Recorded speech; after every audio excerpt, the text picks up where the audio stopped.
gonna start doing this. But I will tell you, do you know when you're actually the most optimized and productive? It happens on its own when it's fully automated. So really, what I'm trying to point out to you is that all communication is hypnosis. And what you're doing is when you're saying, "Oh, I have to do the laundry, I have to do the dishes," you're programming yourself to Oh take that no, action. that I just go and do. What I need is I need to do a lot of admin. And this week I have been wasting 3 full days on Clubhouse, and I haven't done a lot of stuff. So I need to do a lot of stuff before the weekend. So I'm going to take like a week off also because I have a German test next Wednesday and I need to prepare for it.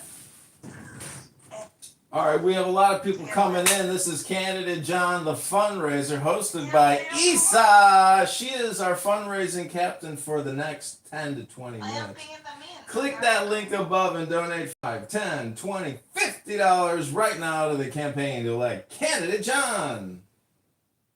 We are taking questions at $1 a question. Every dollar gets us one petition signature. And Isa is our super hostess of the hour. Thank you, Isabella.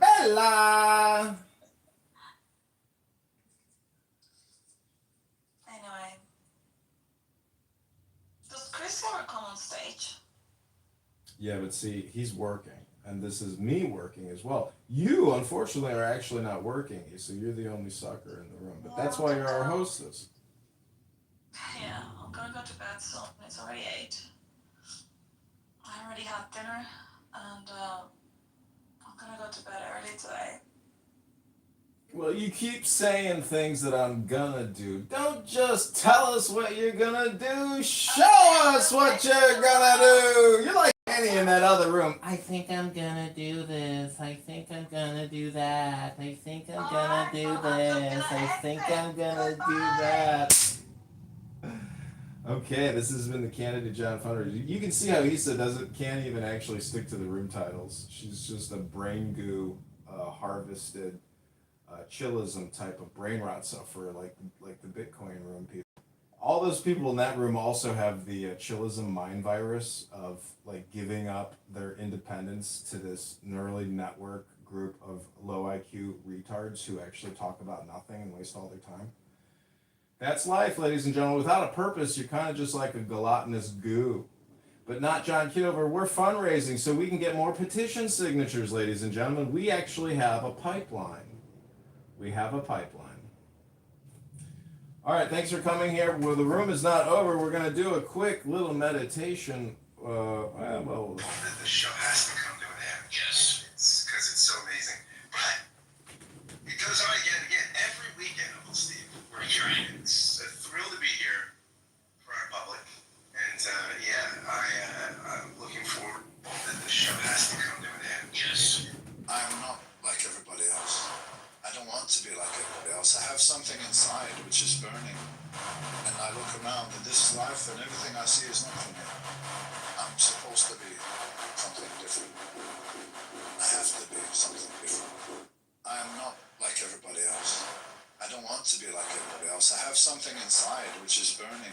And I look around and this is life and everything I see is not for me. I'm supposed to be something different. I have to be something different. I am not like everybody else. I don't want to be like everybody else. I have something inside which is burning. It's the YouTube algorithm.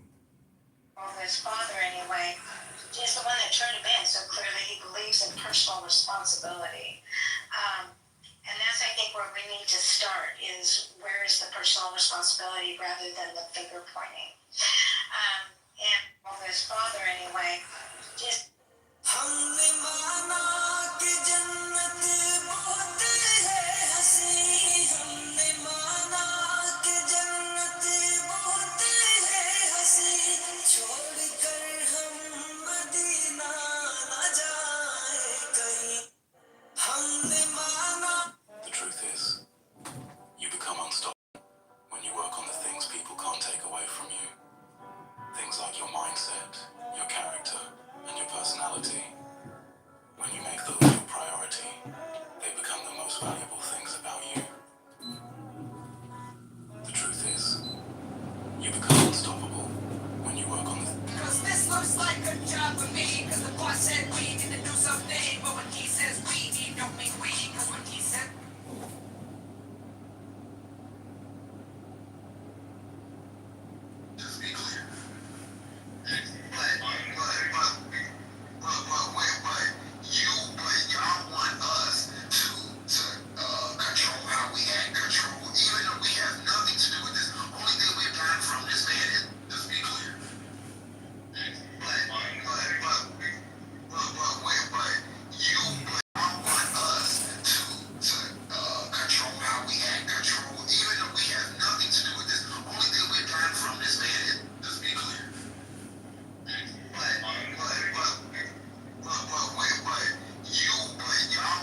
my number one point of contact with the house, so even though we have nothing to do with this, only thing we've learned from this man is, let's be clear.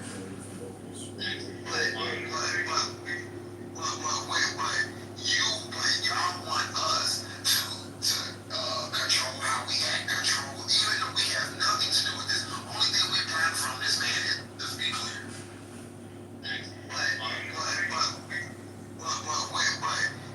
But y'all want us to control how we act, control, even though we have nothing to do with this. Only thing we've learned from this man is, let's be clear. But y'all want us to control how we act, control, even though we have nothing to do with this. Only thing we've learned from this man is, let's be clear.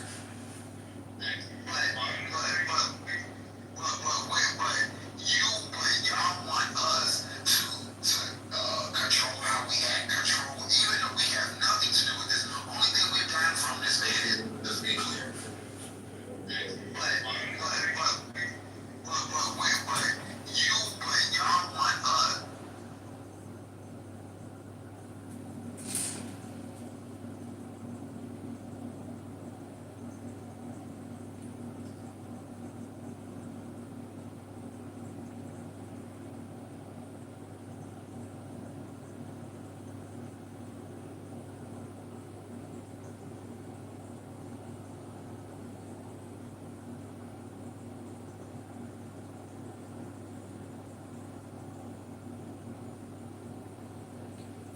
I will be the congressional leader in contest and condition that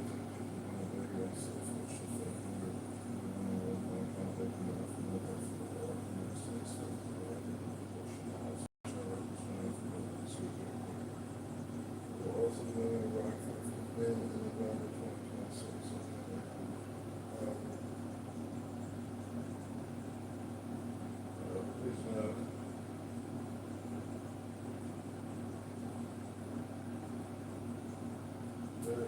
There's probably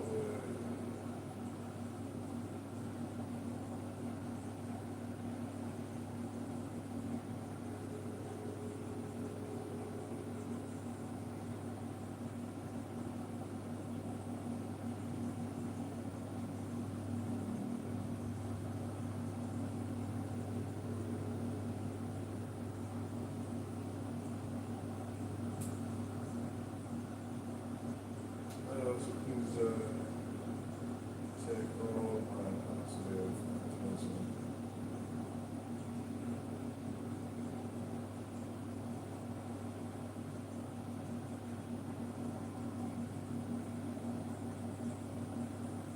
Please note, there's probably a 10% chance we will be more signatures, even if we qualify for a signature to join. So please take a look at this.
There's probably a 10% chance of doing more things.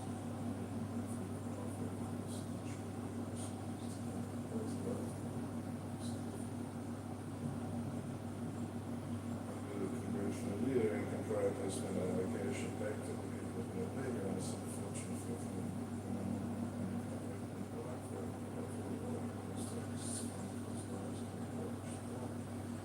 Joe, Jennifer, both of us, you can make that work. Also, going to work for them in November 2026 is November. It's not much more, but a 10% chance of getting more seats. Even if we qualify for 10% chance. So we still have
Fuck the Democrat fraud scam, CRT deal, and LGBT, Democrats, liberal Americans,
all set up. I've got a lot of YouTubes going, Instagrams, X accounts, Clubhouse.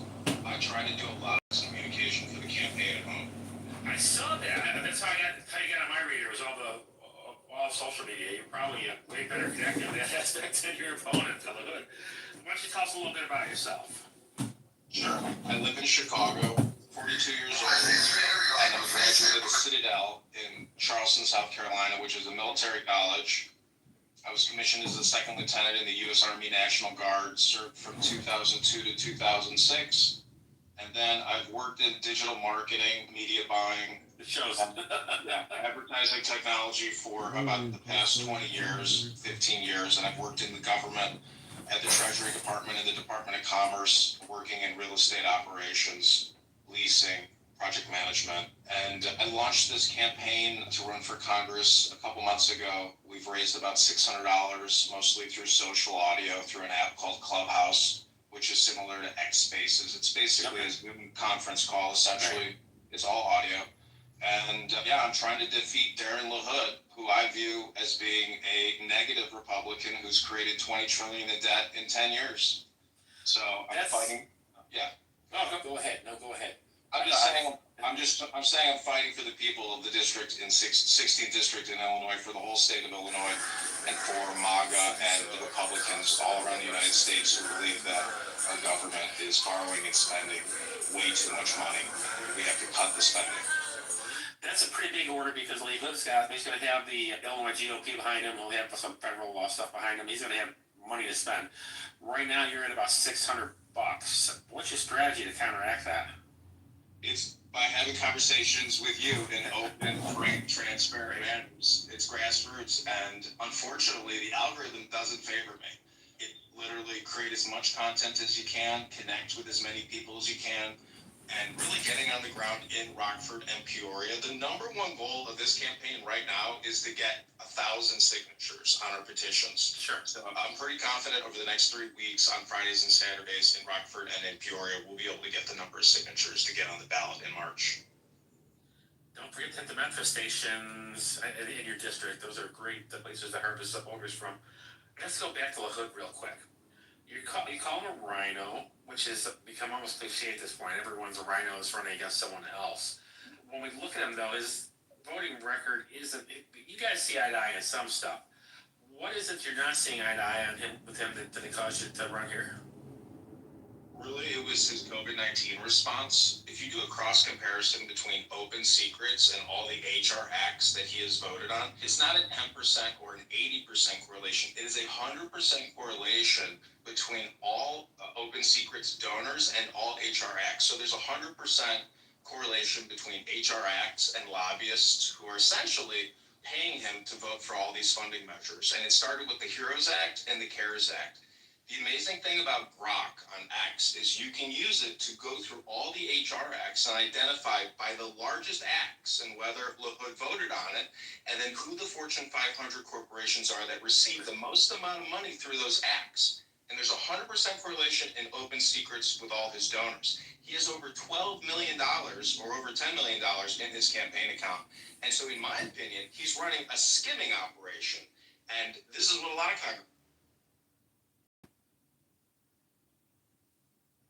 Congress people are doing. They have 10 to 20 to 30 million in their checking account, all given by lobbyists. So that is primarily the reason why I want to wake people up in the 16th district, say, hey, he has created $20 trillion in debt plus $5 trillion a year over 10 years. He's responsible for spending $70 trillion.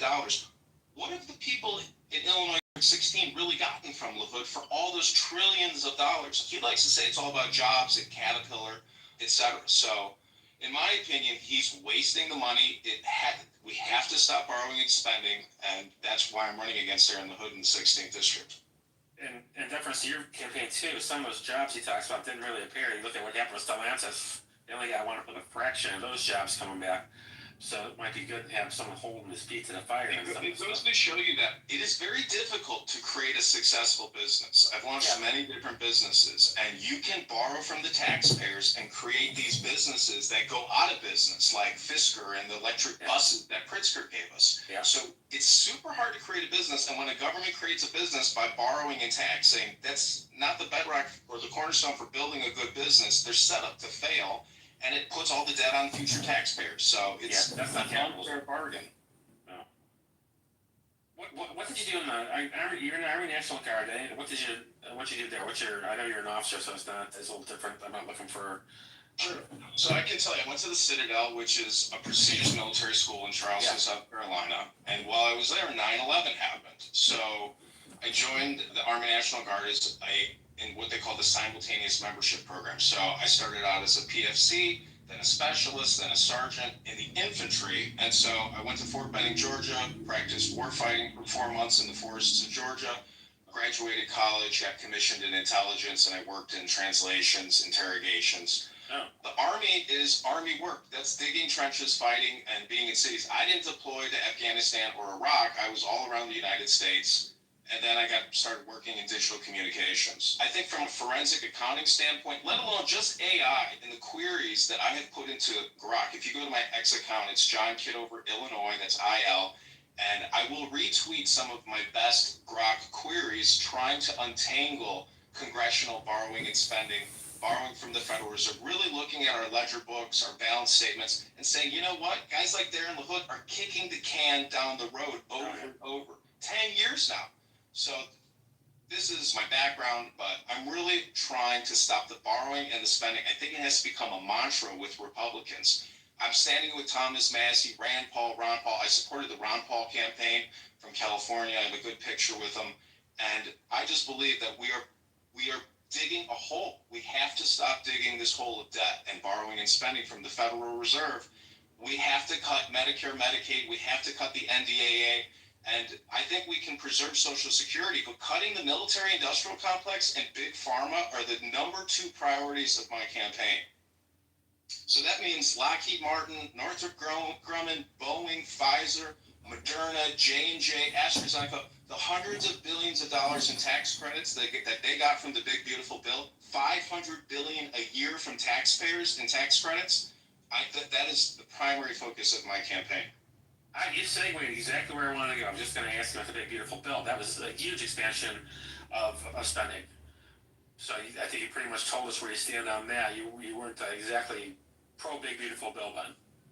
We can kill the 2 biggest problems in our society, which is the military-industrial complex and big pharma.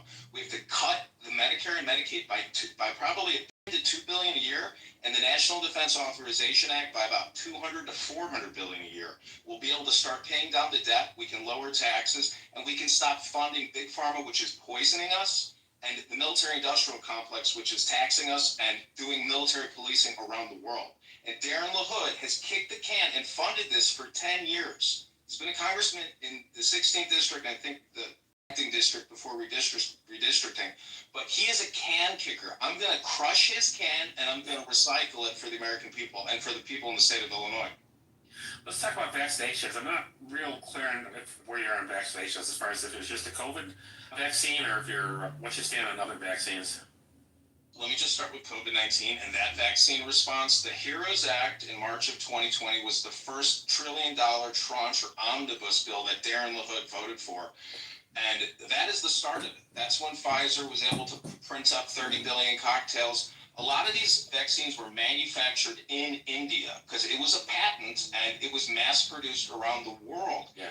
That's not variable medicine. That's giving one solution to everybody for a problem that Dr. Fauci and Bill Gates and the World Health Organization cooked up in Wuhan, China. So to just immediately go to the 72 vaccine schedule that young people have to take, we're living in a vaccine industrial complex. It's not a vaccine diet. This is not acute targeted medicine. This isn't variable. This morning on X, we read through MAHA and the February 18-page PDF that was put out by Secretary Kennedy and the NIH.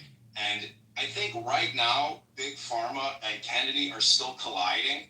And the gold standard in scientific research has yet to really been proven. I think we're still very much living in a big pharma, big medical industrial complex, which demands the money. And so again, cutting Medicare and Medicaid will choke big pharma, and I think it'll improve our health outcomes. I'm not a fan of all these vaccinations. It's out of control. But why does a 3-year-old need 72 injections? Can you explain that, George? It's insane what we're living with. I'm a nurse, so I can't explain it. These are all diseases we're trying to keep that 3-year-old from having. My grandkids are getting vaccinated now. My children got vaccinated. We get no health problems from those vaccines. I can see why people were upset about on the COVID vaccine, because it was, again, I said I was a nurse. One thing we were taught is always the patient's choice whether they take a medicine or they don't. They had COVID jammed down their throat, so I get the anger there. But I never really quite, and yeah, I go back as a conservative a long way. I'm almost 60 now. I never ran for Congress. I was a city councilman, though, in Georgia. So I've been involved with Republican politics for a long time. I don't think anyone would say anything other than a conservative. But the things like eliminating smallpox have gone a long way. We couldn't do that without those vaccines. The chicken pox, people live through that. My grandkids are getting, I believe my kids are getting the chicken pox one. I don't think it's hurting anyone. It's keeping them from scarring and later and protecting them from shingles a little bit later. But I would just say that I've seen documentation from the George Bush administration that suggests that Operation Warp Speed was long in the making. I think this is the pandemic, scamdemic, plandemic. I don't trust it. The lockdowns, the baby diaper masks. People are very angry still. And when you bring up COVID-19 vaccines and the lockdown, Darren LaHood told his constituents via X, if you don't take this injection, this pandemic will never end. You have to get vaccinated. Otherwise, you'll never be able to go back to work. That's the type of messaging he put out on his X account. You can search it. Just go to Darren LaHood's X account, type in vaccine, and see what he told everybody. He was doing propaganda messaging, pushing out big pharma talking points. That's not leadership. That's doing what lobbyists, multi-million-dollar contributors tell you to do. And he's telling everybody on his X account, his Facebook account with 27,000 followers, in my opinion, he's pushing propaganda, and he voted for it. And he took out he took out trillions of loans on your behalf to fund this. We're $37 trillion in debt, and we have $100 trillion in unfunded debt liabilities. That's $137 trillion. So everybody in this country owes over $100,000 right now to the federal government on the balance sheet, and Darren LaHood doesn't talk about it. All he talks about is how the big beautiful bill is so beautiful. It's not beautiful. It's taxation by loading it on the back end. So, in my opinion, he is not leading the people in his district, and he's a failure as a congressional representative in the 16th district. And in Illinois, he's just a can kicker. And I just want to reiterate, everyone has to chant the mantra, stop borrowing, stop spending. That is good to hear Canada say, because we go back into what some people call the bipartisan combine. Everyone's just taxing and spending. There really has not been a responsible financial party for a very long time. And it is good to hear people coming up through the ranks and running for office saying, yeah, we got to stop this, because it's not sustainable. You're absolutely right on that. I'm curious too. You went right for a congressional seat. Generally, people coming up through the ranks will say, "Oh, you're going to start at city council. You'll start at the county board. You'll start at the township level." You went right for Congress. Mostly, it seems to be because of the job Darren LaHood's doing. Did you have any thought about starting lower and working up, or was this just your passion about ending LaHood's reign in Congress? Let me just say, this is not the second time I've run for politics. I ran for committee person here in the 45th Ward in Chicago, and that is what created this rocket that is trying to defeat Darren LaHood, because that experience of dealing with all kinds of low-down, dirty, grimy local politicians and the lawyers and let me just describe to you what happened. So I ran for committee person. I spent about 45 days at the Jefferson Park Blue Line stop. I hired people off of Craigslist. We gathered about 800 signatures. Every single signature was challenged by the Chicago champion. We were about 60 signatures short. But I filed an appeal. I had to go downtown, go through the election courts, had about 2 trials. The challenger to Stella Richards, the 45th Ward committee woman, never showed up. She couldn't provide any testimony, wouldn't provide any testimony in terms of questioning. So in my opinion, my constitutional rights were denied me, and this deals with ballot access. Right. I have no doubt that this time going around, we will get the total number of signatures to actually be on the ballot. It's less than 700. Right. And let me tell you, when you file for Congress, it only takes you 15 minutes to file. So my question is, where are the patriots and the Republicans in Peoria and Rockford that want to stand up to all this borrowing and spending? Where are the libertarians even that are not stepping up to the plate? A lot of people aren't getting anything for their vote, but they're still going to vote for Darren LaHood. Yeah. So this is why I decided to run for Congress, because the issue is that important, that this is not just whether or not I win or get on the ballot. This is about creating communication to as many people as possible to recite the mantra: stop borrowing, stop spending. Every single year we're borrowing $2 trillion and only taking in $5 trillion. So this is why I'm running and why we have to defeat Darren LaHood in Illinois 16. This is the old Illinois GOP mantra. It's not your turn yet, right? This is why no one's running, because they go up through their county GOP and they're told it's not your turn. Or in your case, I'm sure you've been told, start smaller, start at the township level, start this. Of course, the Chicago GOP is completely dysfunctional. Maybe they didn't tell you that, but this is the same thing I hear over and over again as I talk to candidates. They're being told it's not your turn. Listen, it's everybody's turn. There should be 100 people lining up when there's no filing fee and it takes you 15 minutes. And now there's another Republican candidate running, and I think there's 4 Democrats running against Darren LaHood. So people are waking up and standing up. Darren LaHood flies under the radar, but he has a very powerful position in Congress. So, in my opinion, the more people standing up to Darren LaHood, either we force him to start obeying our Constitution and give us a fair and balanced budget, or he's just going to keep plunging us into debt and creating future tax liabilities for your children. The guy is, in my opinion, dishonest, and I think we have to crush his can that he keeps kicking. Let's switch up for a little bit. Let's talk about the district you're running for. Your district runs, you're in Chicago, it's in Peoria, it's in Rockford. Let's talk gerrymandering.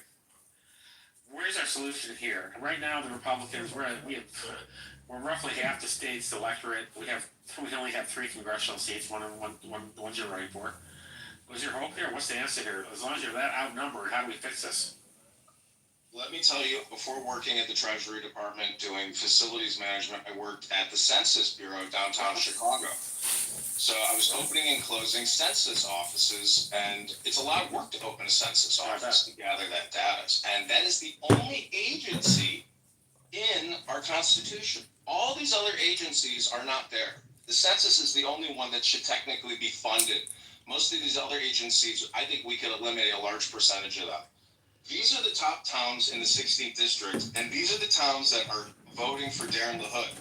It's Rockford, which has 148,000 people. Peoria has 113,000. Bloomington, 78,000. Normal, 52,000. Pekin, 31,000. Hey, Mark. I'm playing this interview I did with that George Dean.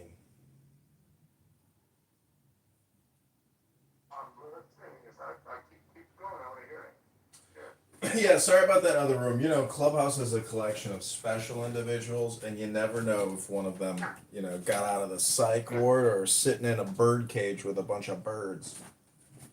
I know. But, you gotta... Oh, you want to hear more? Well, I kind of clicked off of it.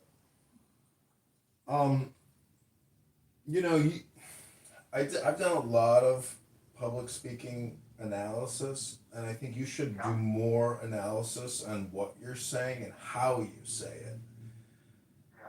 Your delivery matters. And what's funny is, even if you come off as being cheesy, what you're really doing is delivering a communication into that person's brain, into their central cortex. So if you enhance it by making it even more corny or sounding like Gilbert Godfrey, what you're still doing is you are burrowing your communication into that person's brain. So if what you're saying is accurate, truthful, and the best, solution, you can't win with these people, Mark. And so, it really does come down to projection, and you could call it propaganda or politicking, but what you are here is you're here to deliver a message, and you have to upload it. It's a transmission, so you have to look at it from that perspective that if you're going to analyze yourself, if you're going to analyze your public speaking, your projection really matters. You have to speak up loud. You really do have to be loud. You have to increase the sound frequency for people. It's not loud enough on this app for people. It's just some analysis, but yeah, just some thoughts. I mean, what do you think your chances are of winning? I talked to the White House for 2 hours yesterday, and so they've done more work than me. And I don't mean to disagree with you with the messaging thing, and messaging is super important, but for me it's just about the math, and for the White House it's the math, and I think the math is on my side. Harris won my district by 2 points, right? So she got 52%. So it's it's a very close district, and now my opponent spent $8 million, making my race the most expensive by a lot, like by double or triple or even quadruple other races in the state. And I had no name ID last time. Now all of a sudden I have name ID. My opponent's money's gone. My opponent's name is gone. And all that is working for me. It's good. Without any message, without anything. So now, lump onto that, I actually have more money in my account than any of the 20 or 30 candidates that are running for Congress. I have the most amount of money, not that it's a lot of money, but I have, in first place in terms of that. And now I got to spend my money wisely and raise more and figure out how ballot harvest to lift 2%, or 3% to win. But the problem is, I can do that. You can only outperform the top by a certain amount, no matter who you are. You can be Jesus Christ, and you can't outperform, the president or in the midterms, the governor. You can't outperform that by, 10 points. It's hadn't been done in history, so you gotta hope that the governor, whoever it is, whoever wins, did a good job. But right now, they all kind of suck. Well, I think your Chicago Flip Red content was like the best content I've ever seen you post. That. Yeah, but you got to frame it even more. Don't forget my district has 0 blacks. That's okay. You're getting out a free market economic message with these people because that's the real solution. So it comes down to education. I mean, you have to become the educator as opposed to just it's about the framing and the footage and the posting. But either way, I mean, I think you're like you just said, you are in looks like a fantastic position. But do you think that the communication, the outcome, like you said, very rarely will you ever see a 10% margin. It's like a couple hundred votes. So do you think it aligns with the communication? Honestly, if I was a hot chick with a Harvard MBA and a great, I was a celebrity, I think I could gain a point, or maybe 2 or something. The bigger thing for me is to get out the vote in the ballot harvesting, which is what I hear from really smart people who've been doing, or like from Trump, for example. That's what they you're going to see, or I'm sure you've already seen when you talk to voters now, even they're unlike so anything is how do you get those uninformed, what they call like low propensity voters, how do you get them off their butts to vote? And unfortunately that does require a lot of time and money, whether it's email, text, directing, phone calling, mail, all that stuff. And if you can do enough of it, you can target the right people, then you can make a difference. But like I said, you can't make 10 points different. It's just not realistic. Most people go in the booth and they vote for that top of the ticket, then they quit. Or they vote for what's underneath, but they just vote straight ticket. They don't know the people. They don't know any of the people. I do the same. Like I don't know all those state reps. That's nobody knows. Very few people know. Like 5%. if you get their speech, you're giving it to those 5%, and you get a bigger share of the 5% of the people that are informed.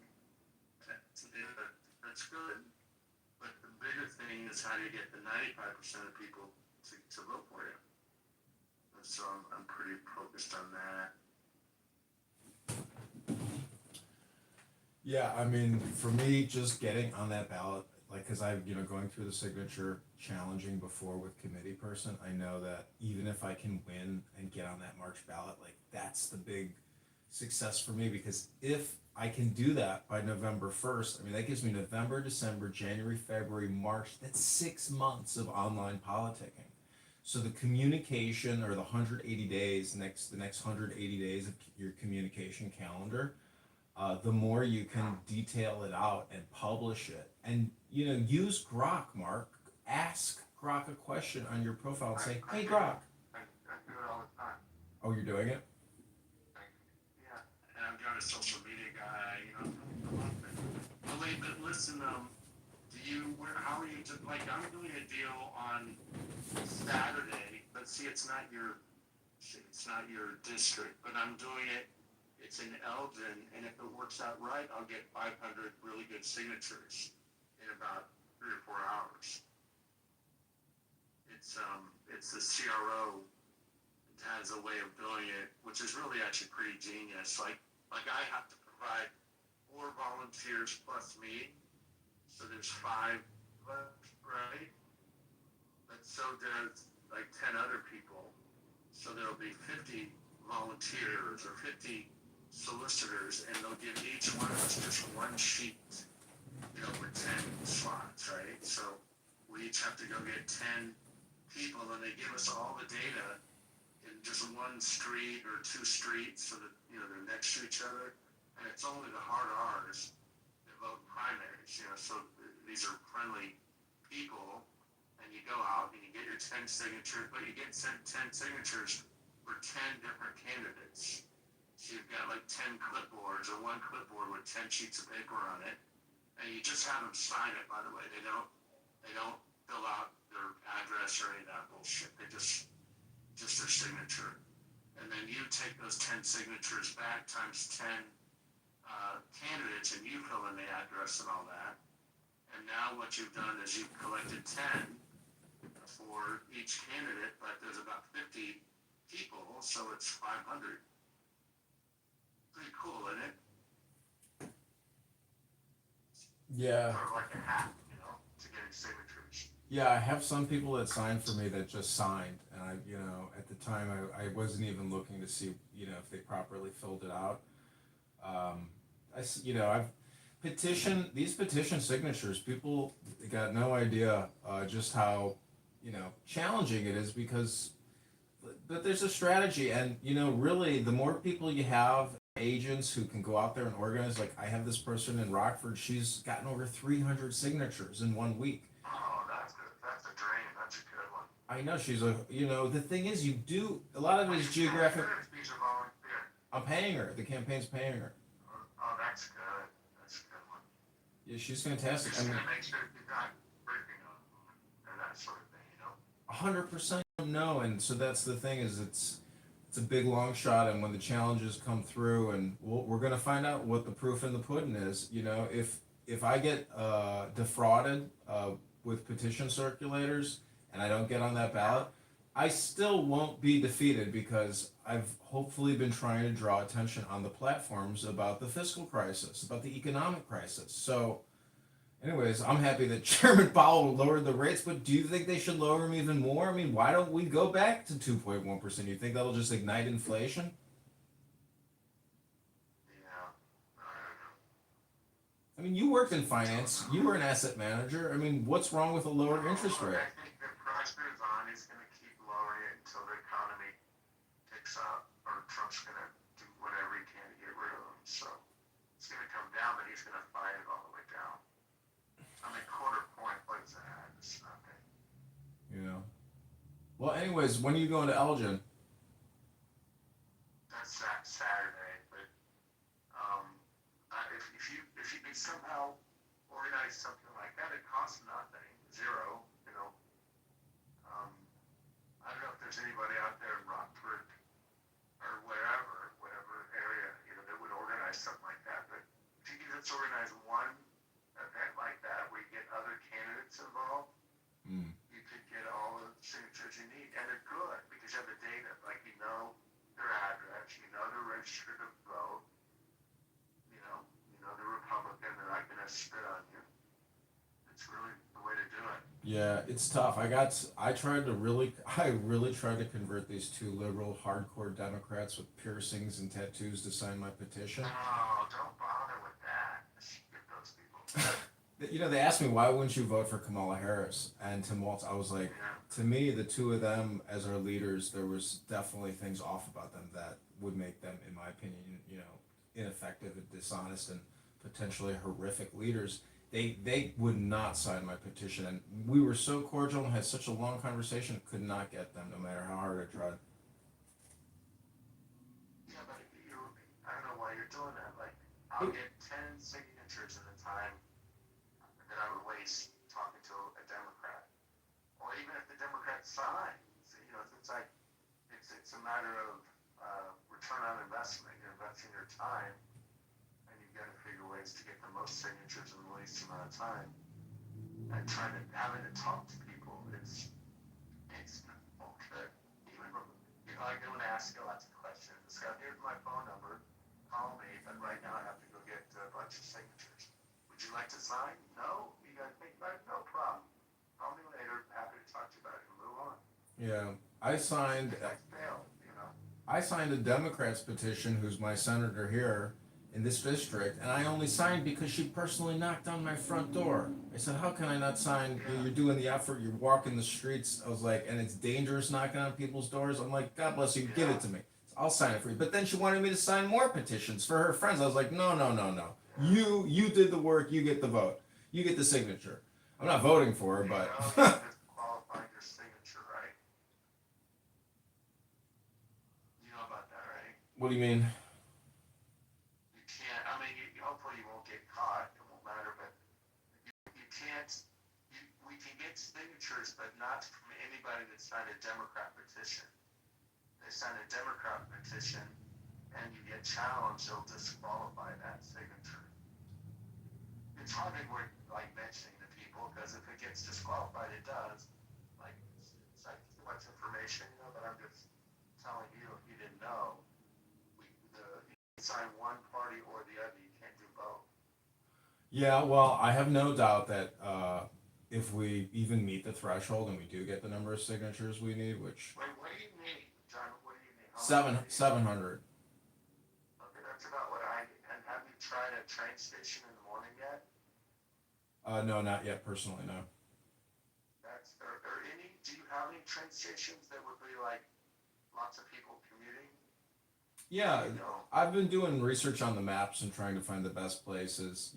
It's just a question of, well, I can probably I want you to know I get 50 to 100, 50 to 80, I'd say, from 6 to 8 o'clock in the morning at a train station. Those are like little honeypots. Mm-hmm. This is my priority.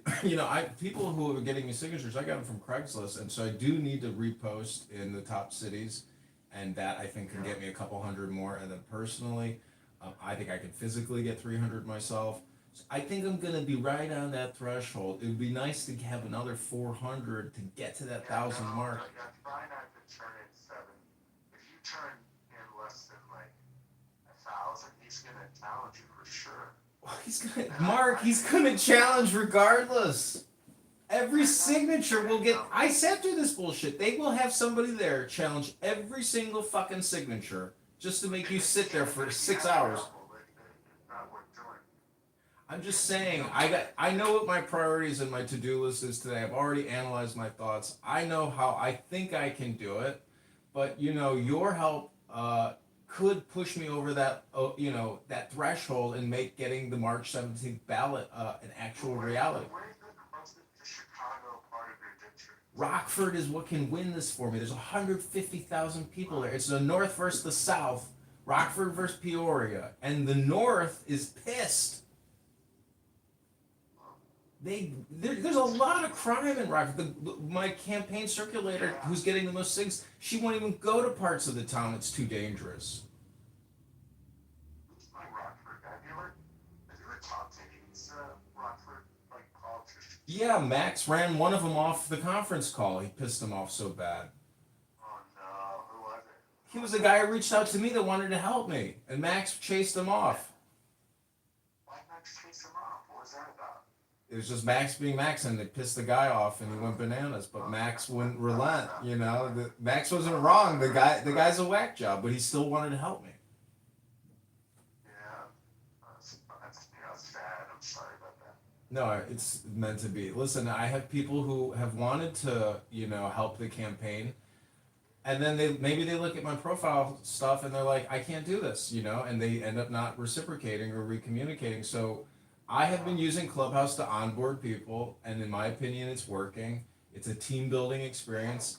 And a lot of people who can't download this app and have a conversation here, it filters them out. I don't want them gathering petitions for me because they're incapable of even having a conversation on a phone. So Yeah, but what about like I went to the Sam on Lincoln Day dinner, for instance, and there was like I don't know, 100 people there, something like that. You know, they're all PC, and they're the kind of people that do get petitions, and they, and so they've been working and stuff like that. Might be good for you.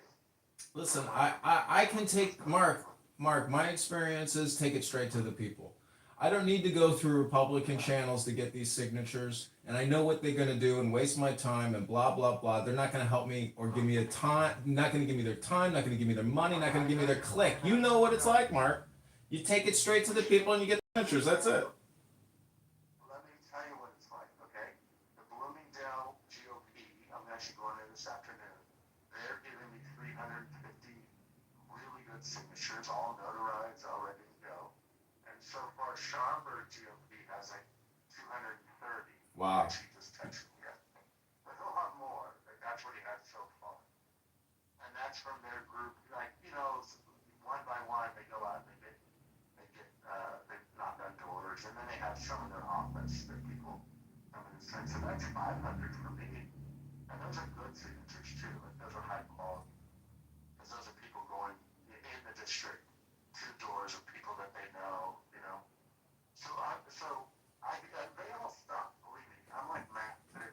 These guys suck balls, but this is one thing they can help you on if you solicit them to do it, is getting signatures. I could try, but I very much doubt they're gonna want to help me. They're gonna go with Darren LaHood. So, See, I don't know. Are people sick of him? I think a lot of people are sick of him. well, that makes my job even easier. I've gotten signatures in Bloomington and Normal. As soon as I say I'm here to kick Darren LaHood out of Congress, they say, "Give me that petition. Give it to me." Exactly. That's good. Maybe you have a slogan like find like it. Max was right in that WGL. What's that? Max pointed out to me that in that NPR interview I did, she was like, "Oh, they really hate LaHood." So I am getting, publicity from what I would call Democrats because everybody really dislikes LaHood. They want him gone. Bye bye. Yeah, that's good. Wait, is that his name? Wait, I'm gonna get a name for you if you want. He's a guy that can help you. It does or people that are not sure. Really do. They have a pious to it, but just really, no, that's a, that's a really strong guy.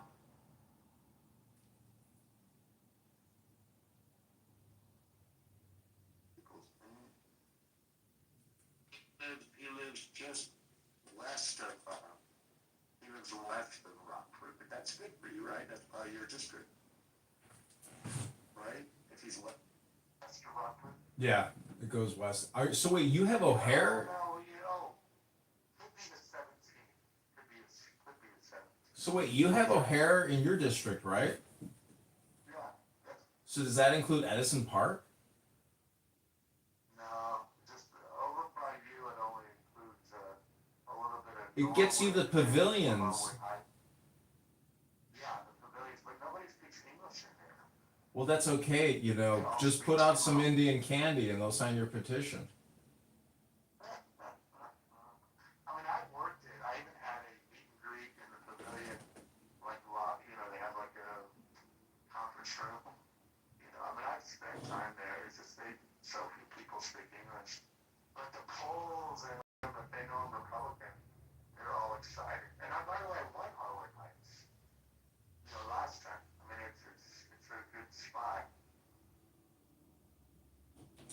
But tonight I'm Do you- going to County and DuPage County. Canaan, yeah. Like the previews. Well, Roselle and do you think Roger Krishnamurti is going to make it to the Senate? I hope not, but I think he's leading in the polls. Oh wait, Jason, that's his name, Jason. I want to get this guy for you. I'm telling you, you'll be impressed with this guy's intellect. He's very smart. Boyd, that's it, Jason Boyd. Just copy and paste the clubhouse room link and text it to him, and we're going to find out just how smart he is, Mark. No, he's not going to do that.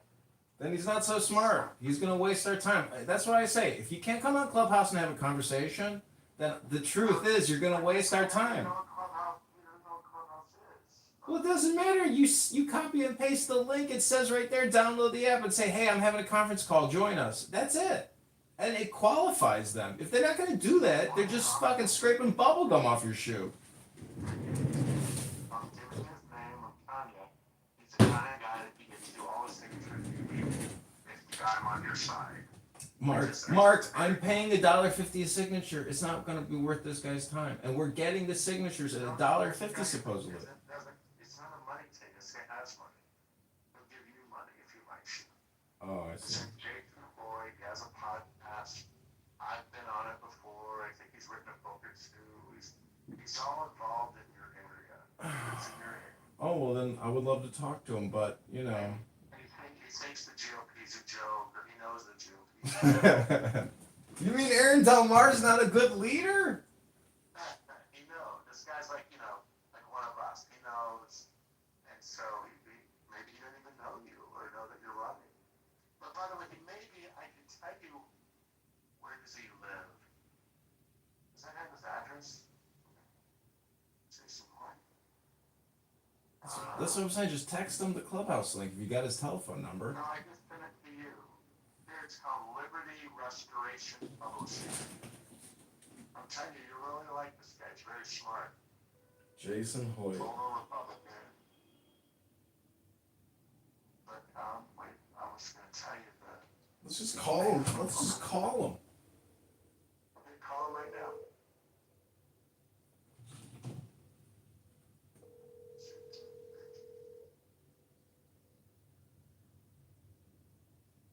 I'll tell you this now. You can look it up. Hey, boys, sorry I missed your call. Leave me a voicemail or better yet, send me a text. God bless. Hey, Jason, this is candidate Congressman John Kitover. I'm here with Mark Rice, candidate Congressman, and he texted me your contact information, and we were hoping to chat with you, and I will text you, and I hope you're having a great day. My number is 312-498-0517. Take care, bye. Mark, do you want to say anything? No, bye, Jason. Hope to talk to you soon. All right. And I think he's from Winnebago, which is just west of Rockford, just like 10, 20 miles. So that's pretty close, right? Yeah, the young lady who's helping me get signatures, who's gotten us over 300 signatures, she just texted me and said, what are you going to do for Winnebago County? Oh, good. But he's from, I guess he's from Winnebago County, but he's from the town of Winnebago. Yeah. It's kind of like a suburb of Rockford, nicer suburb. Well, But it's west. I still know how your district works. yeah, it's north to south and up northwest. It's a huge, it's a big district. LaHood, he's got 4 offices. 4 offices in the district. It's crazy. Yeah. And I'm going to look it up. You have this map that shows your district on Google so you can see if the people live in it? Yeah, I've got the names of all the towns, the numbers of, I've got a lot of demographic data on the district. I've got a Google map and you just put in their address and then it shows you, oh no, see, you have a weird looking thing. Are you the grade? Like, do you go to Harvard? Yeah, Harvard, Illinois?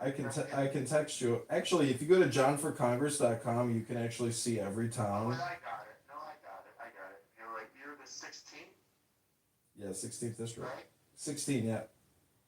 Okay, so you can go much closer, like just west of Hebron, Harvard, Lawrence. That's really not that far. There's a lot of towns. It's crazy. There's, even the thing is, Rockford is where it's going to be at, just based on the numbers. I can get the signatures out of Rockford. Yeah, It's the best place to go. there. So here's the problem. Winnebago's in the 17th, but it's very close to yours. Like it's 5 miles. Oh, I see. You see that? I'm looking at the map. It's so weird the way that works. But yeah, let me send this to you also. If you've never seen this map, this helped me out immensely.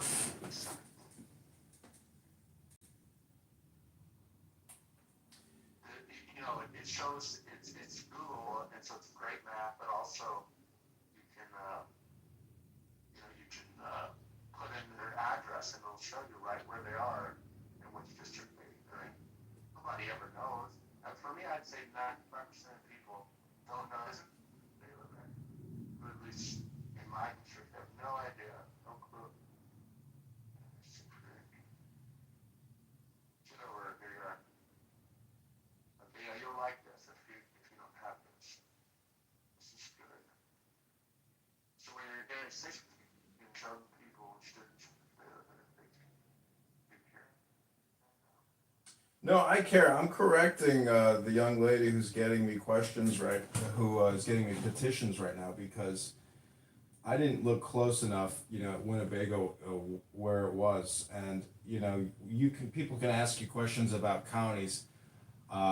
I'm looking at the district, and it's like, you know what?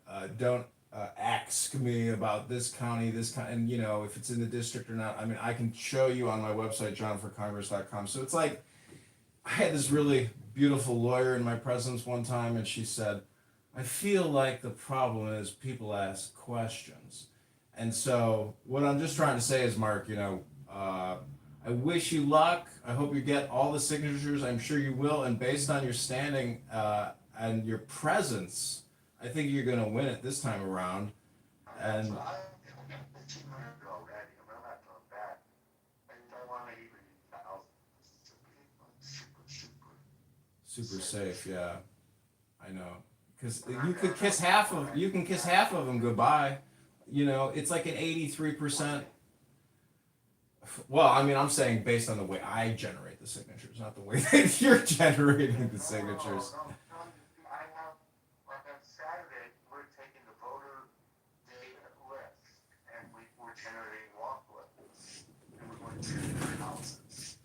So we know the register to vote. We know exactly where they live. And they're either there, not there, they're there, and they sign, it's golden. Like 99% chances that could be good signature. And then I also have train station ones, which could be shit. Like you say, could be 50% bad. I probably have illegal aliens that have signed mine. Who knows? What a weird shaped district you have. That is crazy. Look. You know why your son may end up being a prophet, and I hope he's correct in his analysis, that at 10 years, or 5 going on 6 terms, there's a very good chance that the Republicans and the Democrats, and that, if I can get on that March 17th ballot, there's a good chance that I can overturn LaHood because your son is accurate in his analysis of LaHood's situation and standing in the communities. Well, it could be.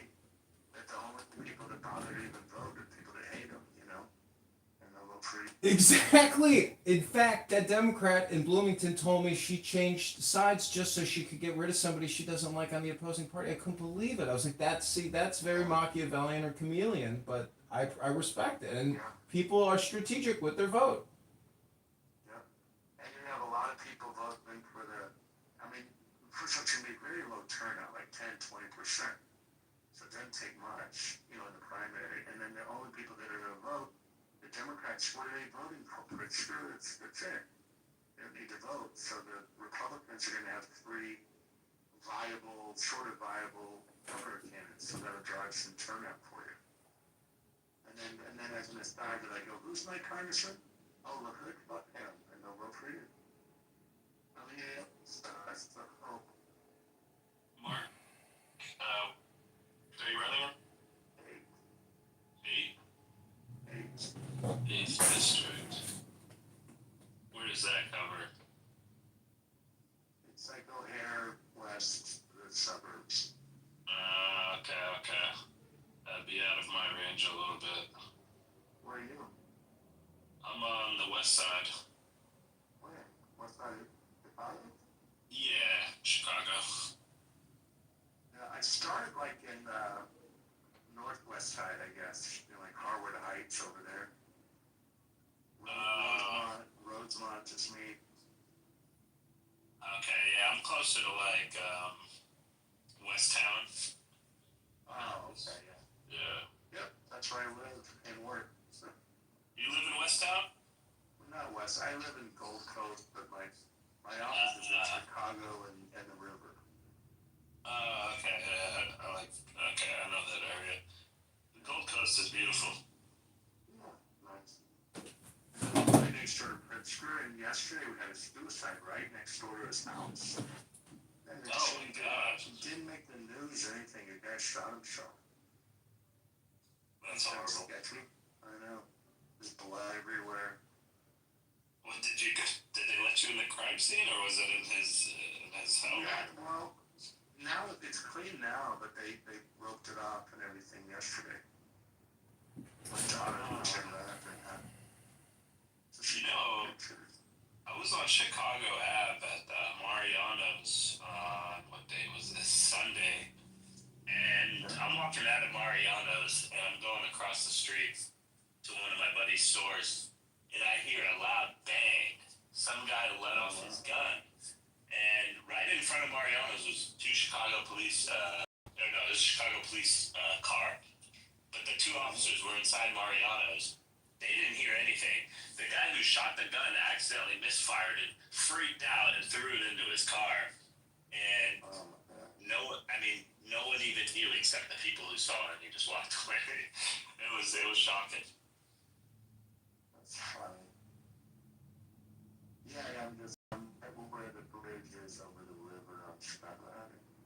That's where I work. Oh yeah. There's a beautiful view of the city from there. So Jack, Politics, though, you should help John out.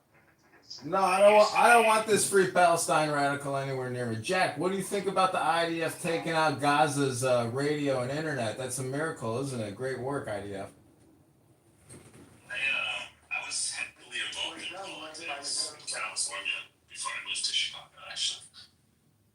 I ran a couple successful campaigns. That's cool. What'd they do, John?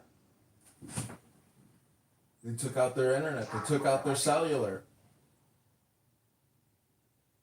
Oh, I didn't even know that. Yeah, the final assault is taking place. The problem is, John, is that like at least from the people I talked to in Gaza today, most people use eSIMs. So you can just kind of buy it and use your phone like that, and it only allows you to use data.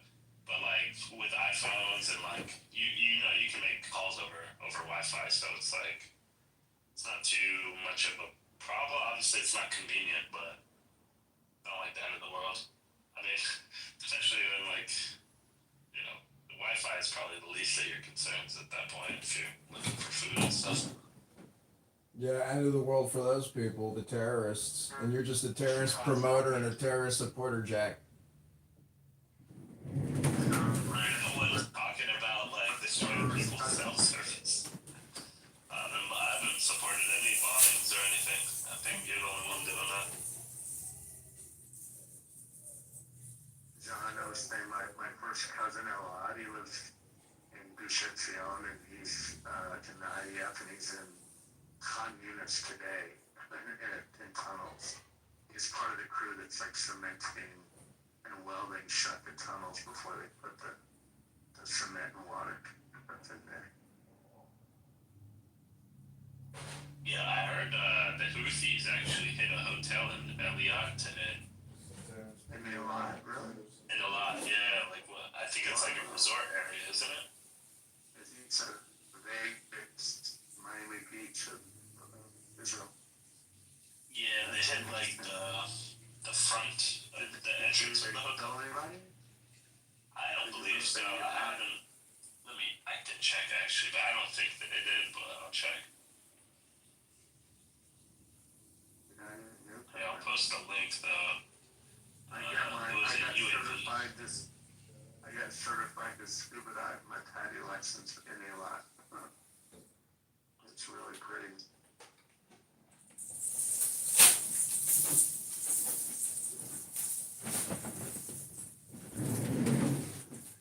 Yeah, Mark, don't waste your time talking to Jack. He's a terrorist promoter, a terrorist supporter, and Jack, you know what? This war is going to come to an end, and Hamas is going to be completely wiped out, destroyed. And, you know, your political position of supporting terrorism is not going to be celebrated. I hate to break the bad news to you. I didn't even support Hamas, bro, but okay. That's cool.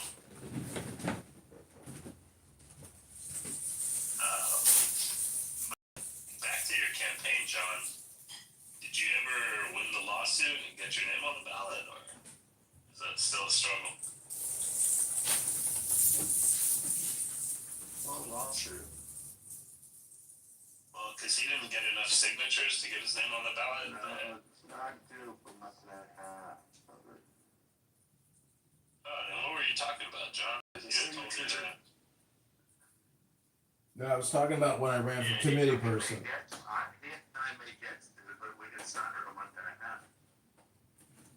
Yeah, we've got about 45 more days to get to 6. We're still in the running here, Jack. I don't take your negative, low IQ frequency vibration that, you know, is past where your penis used to be and your now puffy little vagina is, and take your stupid terrorist supporting ass. Go ahead, ask candidate John any other questions you want, Jack. I'm going to shoot you down every time, though. Hope you know this is your roast, not mine. Alright, I'm cool with that. Hey, you're the one who was like complaining about the fact that like one of the other candidates was trying to take you to court because you didn't get enough signatures, and I was telling you I knew a lot of people in your district that I can get signatures for you. But alright, I can be the terrorist too, I guess.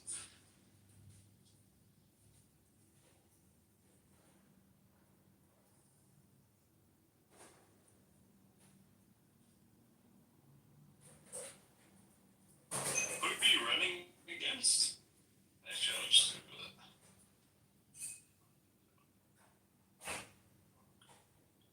Hey, John, I have 10 opponents running against me on the Democrat side. And then on the Republican side, I have 2. And one of them, we need to do some oppo research on and figure out how to get rid of it. In fact, I'll definitely challenge her position. Aaron LaHood is your opponent, John. He knows. So, he's a Republican. Peoria. He's been there like 10 years. Yeah, he seems like he's the OG. His dad was the head of Republicans for Biden, or for Harris, I guess. That's the most Chicago shit I've ever heard. Yeah, John, I guess if you don't want my support, man, I could give it to Darren LaHood. I can help him out.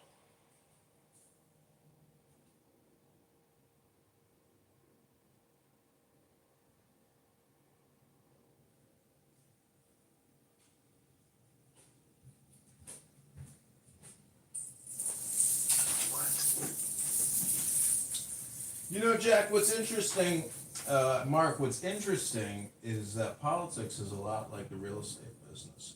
I just gotta say that if they're texting you on why they can't afford to pay the rent or why they can't do it, or prior to leasing and they want to tell you their life story and how this was their destiny, I gotta tell you, all the words in the world, all the spam you ever heard, ain't as good as a good signature on a petition.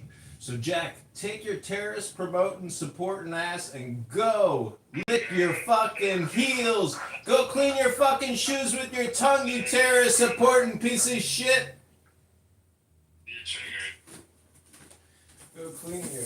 Listen, man, you didn't want my support. Now I'm fully with Darren LaHood for Congress. Have you ever voted Republican in your life? Sounds like you're probably Democrat. No, of course I'm. No, actually, I've voted both, but in local elections, I voted way more Republican than Democrat. And Where you live, there's no Republicans even on the ballot. no, I just moved here a year. Oh, But I moved from Orange County, California, so that's a Republican now. oh, Orange County, yeah. That's Yeah, Newport Beach. Yeah, I actually helped get 2 city council members on the city council. Went door to door with them. I worked with the mayor. I was working with his chief of staff. So did that in college, and a year out of college I did that. So I've experienced running campaigns.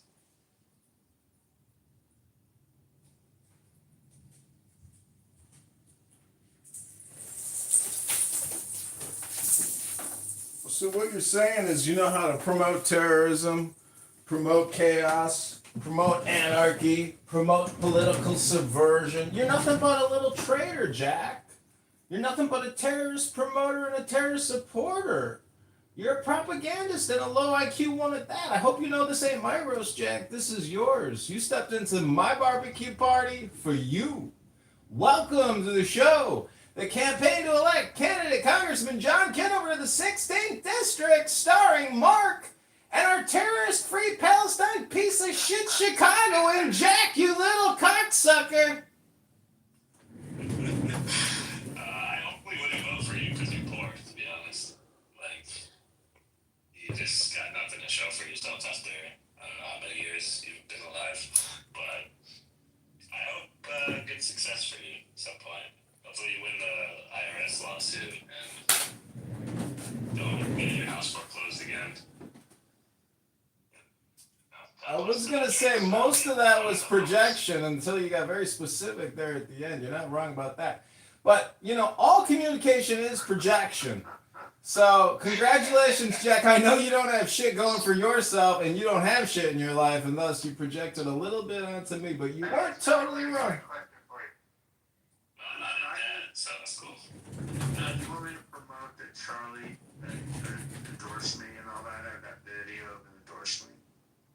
Yes, I would absolutely run that. And you know, you really got to have your logins to your media buying accounts on Google and on X, and even have one in Reddit. You could target the suburbs section. You could target the Chicago section on Reddit. Promote yourself. Promote yourself. What is it, that pandering?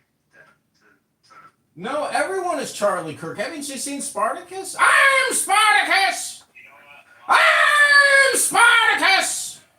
There was that girl who died in, what was it, South Carolina, Ariana, the Ukrainian girl. When she died, Charlie said we should absolutely politicize her death to make sure this never happens again. So I think he would support you politicizing his death or using his support. No, but I mean politicizing his death for my election rather than. Well, wouldn't he want you to win? I mean, Well, it is true. He endorsed me, so that's Mark, true. Mark, you gotta So remember. I already got. Wait, John. Listen, I went to the Arlington Heights thing, memorial for Charlie, and there were 3,000-4,000 people. It was really big. And anyway, they let me speak. I spoke to the crowd, and then I had my affidavit. My petitions on me. So I was getting signature people at the event, and I had not lots, but a few on social media saying Mark is a scumbag. He was disrespectful. He was, denigrating Charlie Cook's memory. Blah blah blah. I don't know. How dare I use that as an opportunity to. Well, Mark, this is where you gotta reply. You know, you can't let an attack go unreplied. And if you want to end the conversation with them, you know, pray for their peace and their stillness and their joy, and that, you know, don't take it personally, and God bless you. Feel free to, you know, communicate and take people's anger, which is road rage, at a 10 and bring it down to a 1.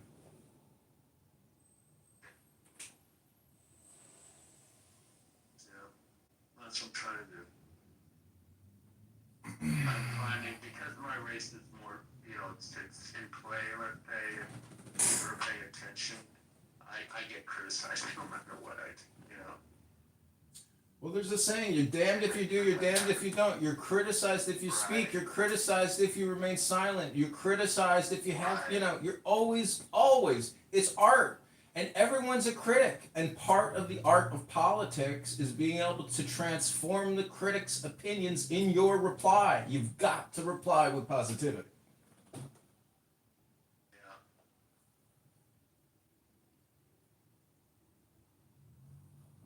Yep.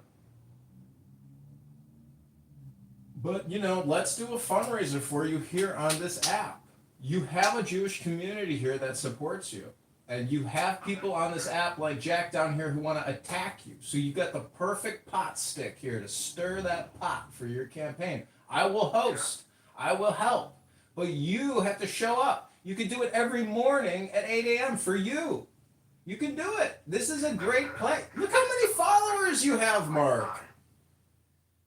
Yeah, but it's not a good use of my time. Not one of those people that in my district. Well, the point that, Mark, it's your programming. Mark, it's your morning programming for yourself. It's your public speaking practice opportunity at 8 a.m. for you. No, I'm practiced out, man. I go to 4 or 5 events every day. I'm speaking on the phone, on Zoom, in person. I need a bunch of wahoos on Clubhouse to practice in front. Well, what I'm saying is if you want to come here for the dopamine or for the connections, I mean, you're still gonna flick this app open at certain times. I'm just saying that I raised $600, and even raising $1 off of this app, if you haven't done it, let's try it once. Give it an experiment, an opportunity. I did it. I have tried. I go to but I have a list of people that donate the max, you know, which in our case is 7,000, and I get it from them. I'm better off, you know, economically. My return on investment for my time would be going up to bigger donors than people on Clubhouse. Well, I guess I think it's a butterfly effect. I've done this already. This is my second go round, so like I know. And back then, Clubhouse was even a bigger deal, I think. Well, see, I would vote for you because I think you're so level-headed, you know, and intelligent, and so you already know the solution to most of our problems. And you know, you remind me a lot of my father because there's really no more debate left. It's, you know, people have their positions and let it be, but Right. you know, it's the people who are agitators and who I think are completely misinformed. That we live amongst probably 60 million people in this country who are hardcore brainwashed, and they're potentially violent, and they are big agitators and friction creators. So that's, I think, probably the biggest challenge, you know, to keeping this country coherent or sane or safe, you know, secure, just like other countries who demand and, you know, respecting and demanding security. To me, it's like, what's the whole point of this if you're just going to get randomly murdered at some concert? You know, like it's a war, really. And I just salute you and, you know, Max. I know you guys have been. Oh, well, you know what I was thinking about? That would be fun. You want to do a Charlie Kirk style campus question answer thing? I do it every day here. See, the thing is, I have 30,000 videos on YouTube. I'm already putting out so much content and already doing that here on this app every day. Yeah, but they can't shoot you though on the app. Oh, that's the way I like it, Mark. You didn't know I got a pretty nose? I got a couple walls and some steel cast iron heating protecting me from the street shots. So, I'm in a good spot. Yeah, I wouldn't waste my time with that. I need people in the streets, at malls, at trains, everywhere where people are gathered on the calendars for Rockford and Peoria. I've got the calendar of events, the biggest, events, the farmers markets, it's everything. I got it all mapped out, but I already know what I have to do. And what I have to do is get off the phone with you and start posting and organizing. True. And I gotta get out to Page and go meet with my 10 volunteers that are getting signatures. It would. Do you think we need a balanced budget act in this country? Yeah. Would you defund the big beautiful bill? I wouldn't have voted for it myself. I mean, is it fair that we pay the taxes for Apple, for Google, for Microsoft, and just give us that as taxes in the future in debt now? I mean, what are they thinking giving all these tax credits? $500 billion a year. Just kick the can down the road so they don't have to worry about it. Well, that keeps their net income artificially high, and that keeps growing. I understand it's all Right. connected. That's all they care about is the term. They don't care about the future. They're not going to be here. Well, so then you know what? What if you used to go to Washington, when you, like as a candidate, they'll talk to you differently than they were, you're sort of like an insider, and all they care about is who's getting the money and what they want them to do.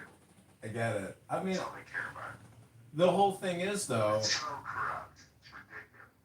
It is. It's insane. And anyways, I mean, it's a war though. That's life's journey. If you can get there, look at Thomas Massey. You may not be a supporter because you. The people.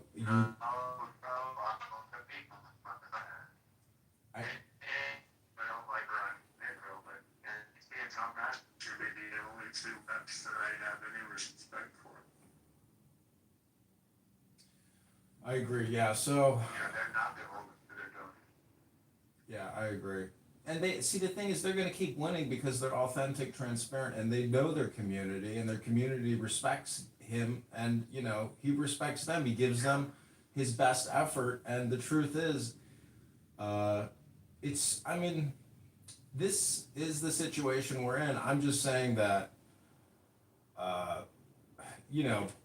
communication is in many ways the only justice you're going to get because of the status quo. So, I think just running and having the opportunity to maybe educate people at least in Illinois 16, because I'm speaking with, people who are circulating petitions who have absolutely no interest or knowledge of politics, the situation, or anything. Like No, that's 95% of people, I'm telling you. That's like far the majority of the people. well, I mean, basic economics or basics of how to turn a profit and how to run a business. Everybody inherently knows the truth about life. So I think, just for me, I mean, I think trying to do education for people is a useful component. I mean, because it is just content, and you're doing it right now, but we have no audience. And there are people on this app who can strategically help create audiences. But you hear people's allegiances. Many people are anti-Zionist, and they don't know it, but they're really being anti-Jew, even if they don't want to show it. Well, there's so many Jews, and they don't know that. Most people are hypocrites, and they have no priorities. They only talk about one topic as opposed to 50 corollaries or 50 adjacent variables, and so most people are just polarized on one thing, and that's the J word or the I word or the Z word, and that spells. So, anyways, it's a joke. But people, this app is a depository of hyper polarized, hyper brainwashed, completely moth to candle psychopaths. It's an insane world we live in. But look at Charlie Kirk. Look at the guy that killed him. I mean, you're talking about brainwashed people. and they're, I gotta tell you, they're everywhere. And I don't. I trust less more now than ever before. And but I will just judge people by their words and their character or their lack thereof. You know. Yeah, me too. Me too, but some people are, oh, I mean, not some, most people are in the middle, like they're brainwashed, but they're redeemable. You know, they don't hate Jews or hate Zionists, they just don't know any better and they watch CNN or whatever and they think Jews are bad or they listen to Clubhouse. You know what I mean? They're not inherently evil people. There are a lot of inherently evil people, but that too. But that's why I come on Clubhouse for those people in the middle. Well, people that project homicidal ideation or promote terrorism, I do not trust them, and you can hear them on this app. And the thing Yeah, is, but they don't know. I have a daughter like that. They don't. She thinks Hamas is some freedom fighting group helping these poor oppressed people in Gaza. But she's stupid. She went to a leftist college and she's hypnotized that that's the way that she'll probably come around. well, see, the thing is about that George Orwell quote about amateur spies and how the youngest women were the biggest bigots of the party that swallow the slogans.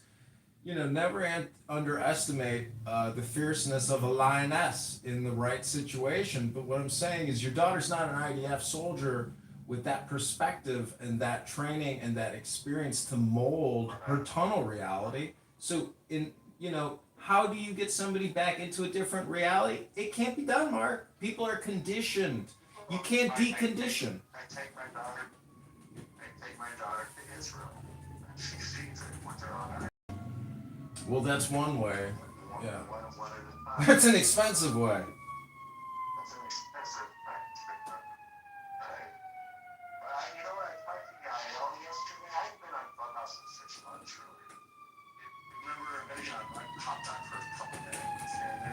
But you know her, right? Yael? That girl? Yeah. Do you know her? Yeah, I know her very well. You know? John? Yes, I know her very well. I'm looking at her. Okay, so she used to be an Arab lover, Palestinian proponent at one point, and now she's totally on our side. She has a very big X account. Have you ever seen her X account? Yeah, I did see that before, actually. It's pretty intense. I was very surprised. We tweeted a couple of my posts one time. I mean, it's been a year or more. Yeah, she's leading the fight against the mind virus. Against the what? The mind virus. Oh, Yeah, I'm just saying she's got a big little counterterrorism promoter X profile that she puts out great content and finds stuff very, unique stuff that I would never be able to see or find on my own. She's got a lot of intelligence on there. John, I gotta go do some things here.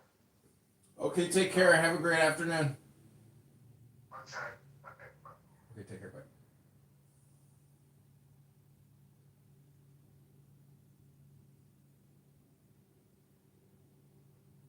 Bunch of snake digging assholes. I'm me.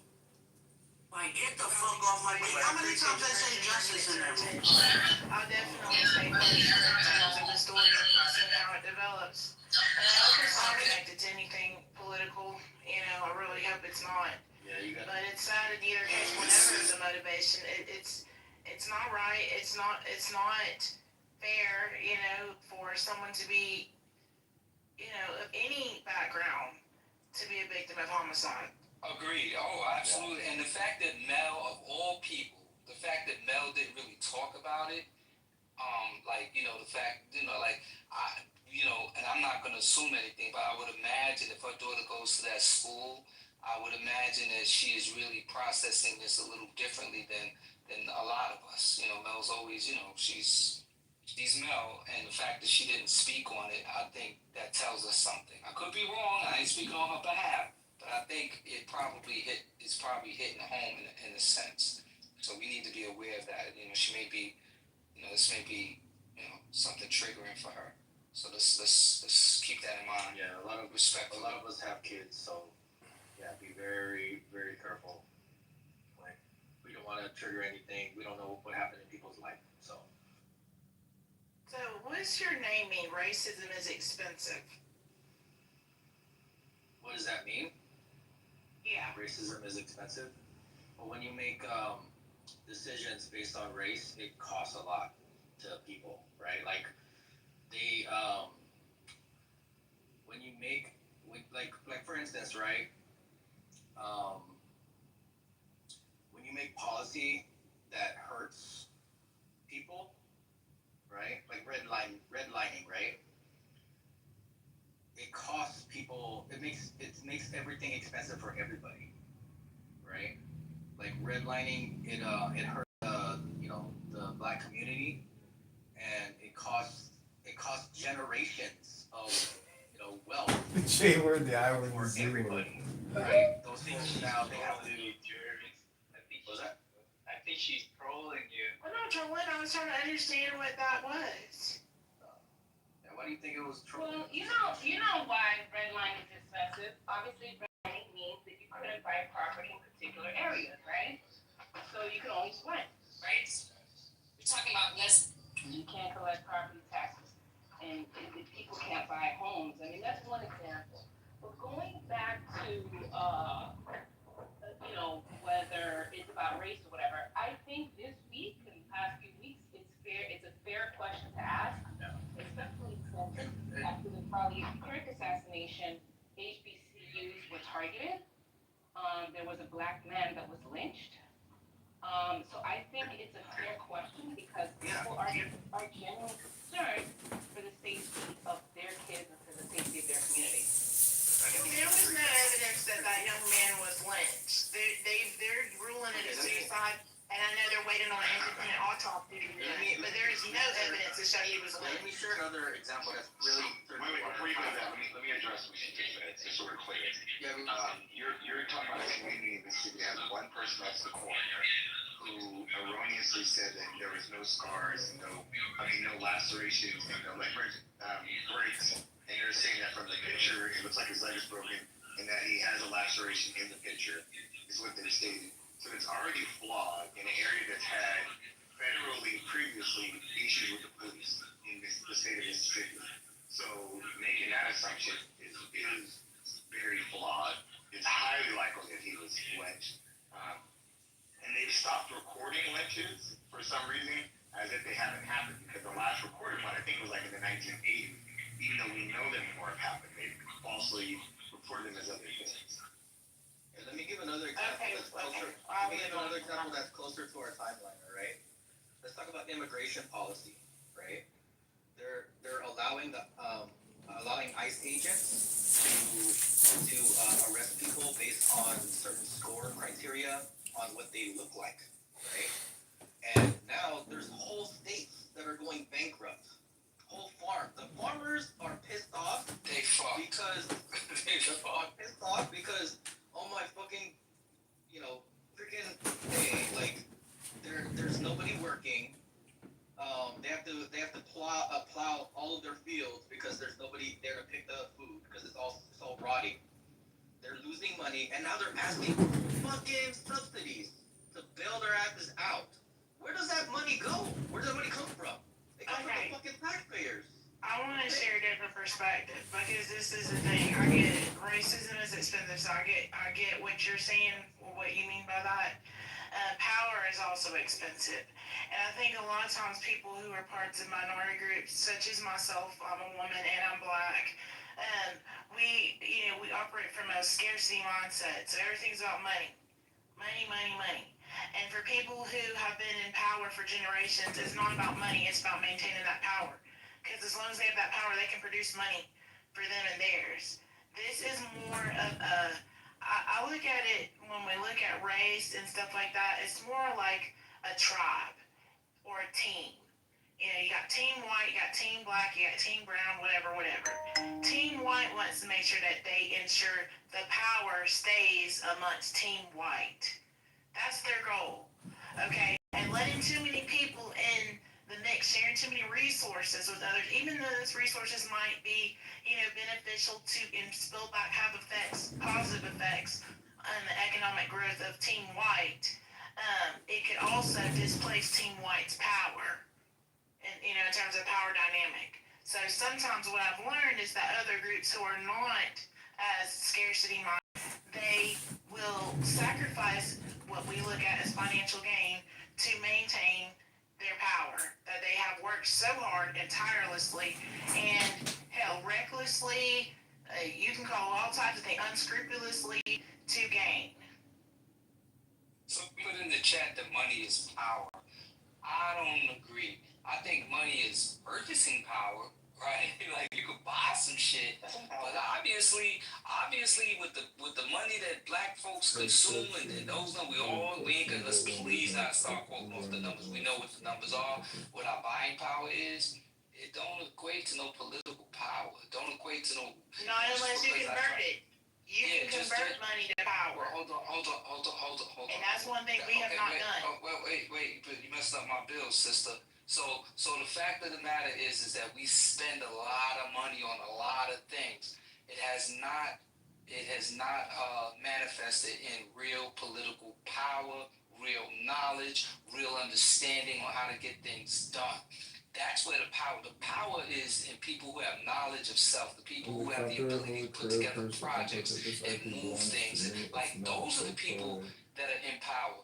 Most of the people in this America, a lot of people in America, y'all know we have a large segment of Americans that are just not bright, right? And so people who are not bright, people who ain't in touch with their cognitive, etc., are the most vulnerable and easiest group of people to manipulate. This is a fact. Like when you don't know shit, people can just tell you shit, and you just gonna go on. That's what's going on in America. So yeah. I don't think it's the lack of intelligence. I think it's the lack of the knowledge of how power works. Because black people are amongst the most intelligent and innovative people in the world, specifically black Americans. Okay, but at the end of the day, also some of the greatest in terms of being disenfranchised. The thing is, there's a lack of understanding of how power works. And that money, even though black Americans are considered to have, the greatest spending power, buying power, whatever you want to call it, out of all other black groups around the world, black Americans we have not been able to convert that power successfully. What we do is we go for the quick wins. Oh, let me go get that new BMW. Oh, let me go get those Jordans or those Louboutins. Oh, let me get that fancy house. Oh, let me go get another degree at a fancy institution. Because we will settle for that individual, that quick little bit of power that we think we get. People are going to look at me and they're going to know that I'm somebody. But we don't, as a collective, organize. We don't have the lobbyist groups on our side. Like, we don't have our own groups to go out and really lobby for causes that are near and dear to us. We don't gatekeep. We don't practice nepotism. We're not even in positions to help other people, other minorities, and so it leaves us to be the most disrespected. I can't be mad at those groups. You might not be part of those groups, but a lot of us are. So it's like when you're saying these things, it sounds weird because it's like a lot of us are in these spaces, and we are, collectively organizing and pushing the things that we want to at a local level, at a state level. Are you Black American? Yes. I'm not. Okay, I'm only speaking for Black Americans. That's all I'm speaking for. I don't know about everybody else. But a lot of people in the You better cut it out. Black American. With your white ass. Yeah, so My daddy's black. let me say this to you. My daddy's black. Doesn't need to be black. That's what they say. You better stop caring. Black men, you don't trust. So, sister, let me tell you something. Sin is impacting lives, right? Well, like sin is going to impact on all types of lives here in New York, right? So am I. So the work that we do, we're doing what we got to do. That's number one. And you and I agree on certain things. Yet when you came in, you just chose us. So I said, push it and go. It's not that like. Why wouldn't you add on to it? Like, we're not against each other, and we shouldn't be having a communication where we trying to prove one person's point is more valid than the other. Like, you started that way. and you're being disrespectful to people who are actually doing the work. So please don't say, I agree with you about the overall buying attitudes and how we approach consumerism and all that, right? But people are out here doing the work. So please don't say we're not. Say that you are not, right? Tell us what you, tell us what you are doing. I mean, Cindy don't have to go back and forth because she looks out for me and I would look out for her, right? In that regard of what our impact is. She's having an impact, and I won't let that statement that you made just go just without responding to it. People are out here doing the work. Okay, I'm not denying that. I'm only speaking from my perspective on Black Americans. I think that Black Americans have a lot to learn from other minority groups because they've come in and in less time have done more. Now, it's funny the people that are in the chat that are coming for me. Well, let me just say this. So you're telling me a straight It's the people in the chat coming for me talking about I'm a broke N-word and all this stuff. These are people, that's very same people who only, their whole identity is wrapped up in their fraternity and sorority. Mr. Nita, Kappa Alpha Psi, and Mr. Fishbelly, Masonic. Okay, y'all are part of the problem. That's what I mean about the little quick, cheap power grab. Instead of helping out your community overall, you're like, well, I'm good. I got my little clique, and we all look out for each other. We all got jobs. We all paid. That's what I'm saying. Do you live and with you got something to say? You come up on the stage. Do you live with Asians? Do you live with Spanish people? Do you live with Polish people? Do you live with other, like, have you spent years of your life living in those communities? I'm curious. My mother's Puerto Rican, so I see the difference in the way that your mother's Black American. Listen, You got something is weird. She went from black to white to mixed to Puerto Rican. Oh my God. Wait, Mel. Kimberly, you gotta stop, Kimberly.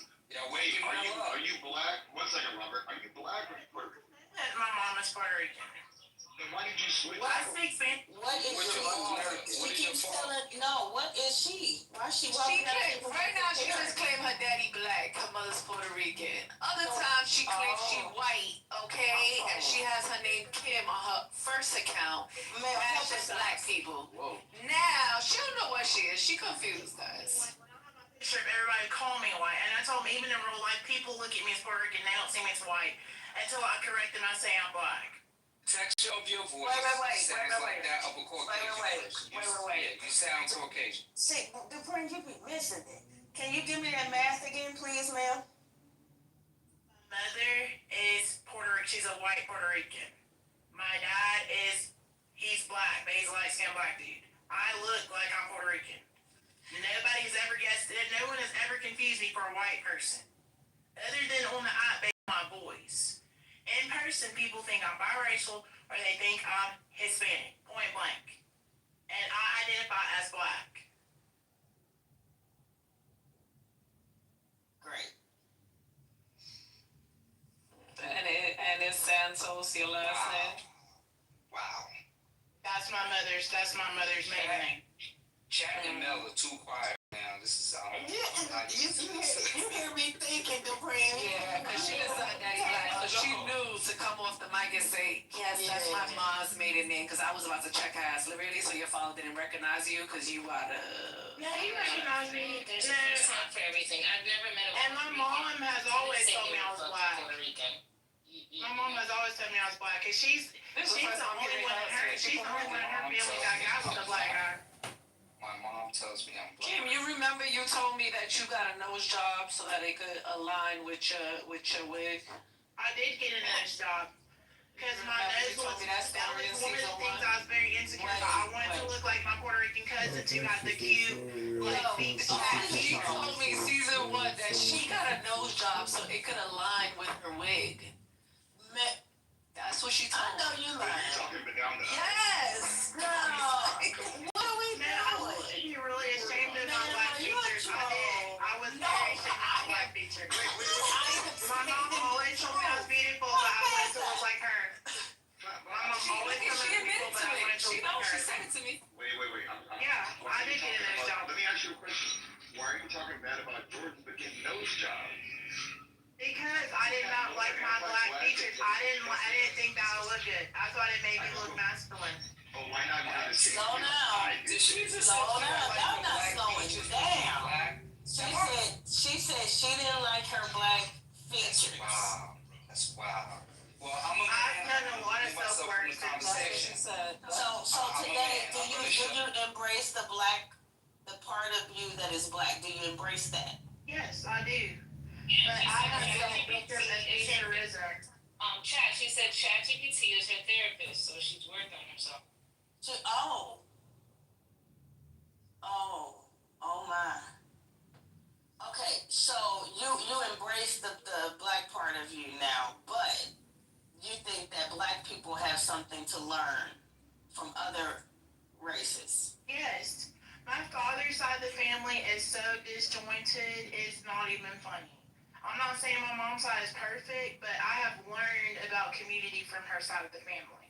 And it's really sad. I see the impacts of, I guess, systemic racism and everything in America. One of the goals is to keep us divided. And I think a lot of us are victims of that. Now, there's some people who find their groups. So, again, I'm not mad at y'all. That's part of the AKAs and the fraternities and all that stuff. But you have to realize that you're not, you're the exception, not the rule. You only speak in stereotype and phenotype. That's the only language that you understand. And it's weird that you can throw a blanket statement like that when that isn't even your experience, when you actually have the honor to be in community with black folks. That is an honor. Let me tell you about black people. The most peaceful people I know are black folks. You know why? Because we ain't burned this son of a bitch up a long time ago. Because we could have. Systemically, we are consistently starting behind the starting line, and yet we still manage to succeed. We don't have the barriers of entry that other races have, and yet we still succeed. We don't have a whole system on our backs that works against us, including the medical field. That nose job, I bet if they saw you as black and you had some pain, they would question you. Regardless if you acknowledge the black that is within you, society sees that, and they will treat you as such. So the fact that look at black people the way that you do shows us, including with the nose job that you got, that you have a problem with yourself. And so the work that needs to be done, and I say this in love, is to do some researching on the black part of your family, because there should be some pride there. Because black people are some of the most loving, empathetic people I've ever met in my life.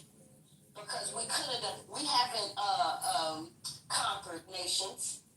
We haven't put blankets full of smallpox on an entire race of people to kill them off. We also haven't killed their only means of food sources. We also haven't taken over countries. We also didn't put people on ships in the millions and sent them over to a country that they didn't know to tell them that they were less than. We also have never created a law that told people that you were only 1/5 of a person, 3/5 of a person. All of the things that have been done to us, and yet and still we are here, there should be a level of pride that you have, because that resilience in black folks is in you. So I suggest that you look more into the black parts of you, get an understanding, and have some pride, because you're actually missing out on an amazing part of who you are by talking the way that you do. And I'm done. I completely agree with you. That was many years ago that I got the nose job. I went to Columbia and I got it done. And yeah, I did. I was a fan of wigs. And it just, again, my whole look did not come together right. That's one thing that most people who are mixed race know, that some of us don't come out, like the features don't always go together. I always was jealous of my Puerto Rican cousins, the ones that were full Puerto Rican. I was always jealous of their cute features. And I realized that a lot of that was rooted in internalized racism and self-hatred, anti-blackness. But at the end of the day, I've worked through it, and I'm working through it. All I ask is that you work through it, because it's beautiful over here. It is beautiful over here. I'm telling you. Like, think about it. Think about all the things around the world that have been done to black folks. And yet we're still here. Think about that. I love my broad nose. I love. Yeah, I mean, I don't Now have my shit could have. Look, I'm gonna be honest with you. My shit could have. Look, my shit could have went low. I'm glad it stopped. Like, where it stopped at. Let's be clear. I'm glad it has a nice shape. But whew, that was a close call. But I am proud of my broad nose. I feel like the king of Zumunda. Like, I love my African black large nose. I love it. I'm sorry. I was just venting. But go ahead. I want to share something else that might help too a little bit. And sister, I hope this helps for you as well too. A lot of times, and I'm not saying that college is a way of learning something, but sometimes as Black people, we need to learn how our people have experienced things, maybe in different parts of the country or in different families. Our families are usually the first level of how we learn about our Blackness and our culture. But when we get to those ages when we start striking out, hopefully, I would think you would meet people, Black people from different parts of the country, Black people from different parts of the diaspora, and as you talk to them, you get a little bit of a better sense of, what not only what we've gone through culturally, or even knowing where to go. For me, growing up in Gary, I always understood white flight, at least from Gary's perspective. But then when I met people from Detroit, I understood the politics around that, which tells me a little bit about the people around that. And different places where I would go, I would learn bit by bit by bit.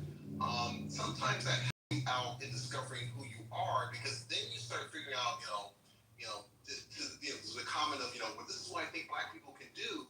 You start figuring out what has been done, and also maybe appreciate what people are trying to do as well too. And sometimes it can also be a help to you in certain situations. I have a buddy of mine, and we still laugh about this day. This happened about 30 years ago, so keep it in mind.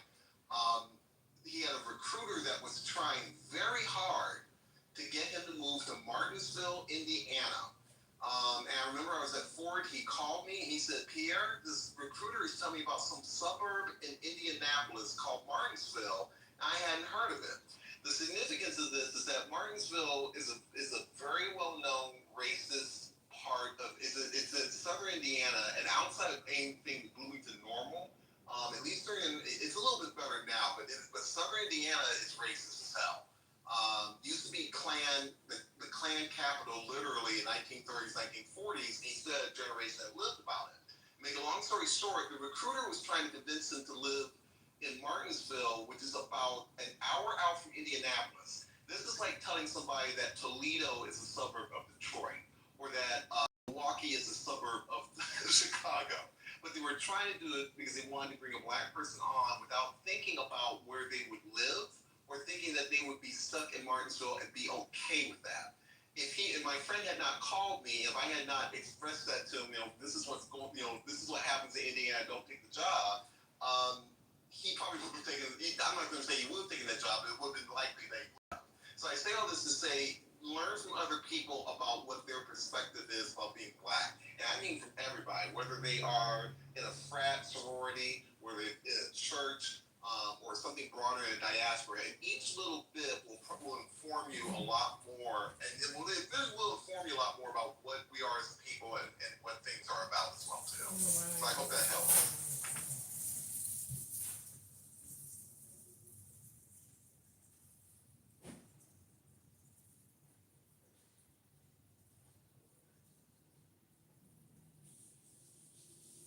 Do we have silence now?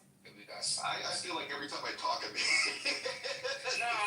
It's cool. I feel bad. You know what it is. The reason why I didn't get involved in that last exchange, because I think men should be aware of, like, when you go through a back and forth with women, and I just never want to be that guy, because it just, you can have a small debate, but I think when you get into looks and noses and all of that kind of thing, I don't think that's the proper space for a man to be in. Engaging with a woman like that. That's just the shit. That's just how I stand on that. Like, so I know I have women in here that are, we reflect the same mindset, and so I will always allow women to deal with women. And I guess this message is for for the guys in the room, not the women. But we gotta stop that gossip shit and all of that, and you know we gotta chill. We gotta chill sometime. And so that's me. That's me. I'm not gossiping. One thing I'm not is gossiping. You be gossiping over talking. What are we talking about? What do Brian, hold on, Brian. Maybe I could be long-winded. I could be long-winded. I don't want to be saying nothing, but I have to address it. No, but Brian. Yeah, I could be a little wordy. I'm working on it. I could be a little long-winded. I accept that. That is my thing, and I'm learning to be less words. I'm learning. But one thing I'm not is a fucking gossiper bee. Like, anybody will tell you that I don't do that gossip shit. Did you fit Robert? You didn't feel I was trying to gossip, were you? No, Pierre, not at all. Nah, bro, that wasn't directed at you. Yeah, no.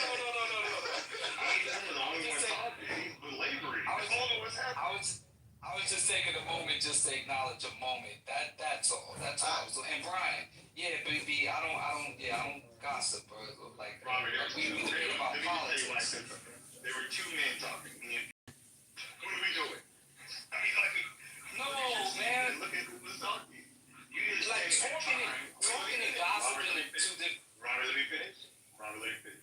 You didn't say like at times this that you specifically mentioned this conversation. Two men were talking. I talked a little bit. Pierre talked some. That was it, to my understanding. So what are we talking about? No. I wasn't addressing that to anybody. I wasn't addressing that to you or him. It was just a thought that was being expressed out loud. That's all it is. If I'm gonna direct something at anybody, believe me, I'm gonna put your name on it. But no, that was no shot at you guys. That was no sub, none of that. But thank you, Brian. Yeah, you probably thought I was. Yeah, no, not that Pierre, Brian. No. I hear you, Rob. My bag.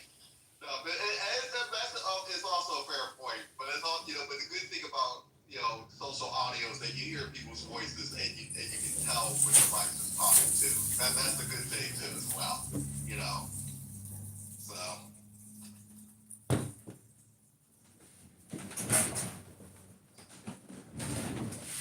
Do y'all think that what's been happening, with the left, do y'all think, like the silencing and all of that, do y'all think that Democrats will be petty and do the same thing when they are in leadership? I hope so. Me too. I hope we grow some balls and be like, all right, it's find out season, I'm sorry, I missed the question. Ouch. Oh, I said with all the attacks and everything that the left has been doing, the right has been doing, do you think Democrats will step into that petty bag and do the same thing to them? Or you think they're going to do this whole, we're better than that, and we're here for the people in the country, and we're not like them? Do you think that they will be petty? I think they're going to be smarter. I think I say my tag phrase is, don't be baited, be better. And when I say be better, I don't mean don't fight, I'm not saying be on some punk shit. I'm not saying that.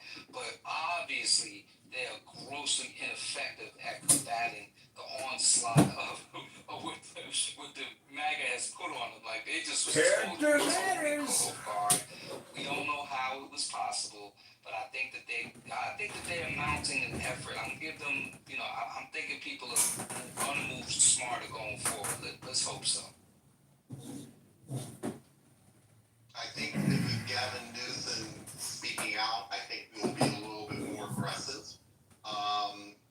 It's going to take another person or two to kind of really make it to a movement. Yeah, with Gavin, I think I understand that a little bit. Look, I agree. The Democratic Party, I think, is always going to want to uphold the right ideals because, quite frankly, that is to a certain level, it's brought some people to the tent to some degree. But at the same time, as Gavin has proven with the whole thing with the redistricting, it's to the point now where they're going to be forced to kind of hit back. It's kind of we've passed that Rocky lost to Clubber Lang episode for the Democrats, and now we're in the we gotta get ready for the fight at some level. Because otherwise we don't win the title back if we don't start swinging.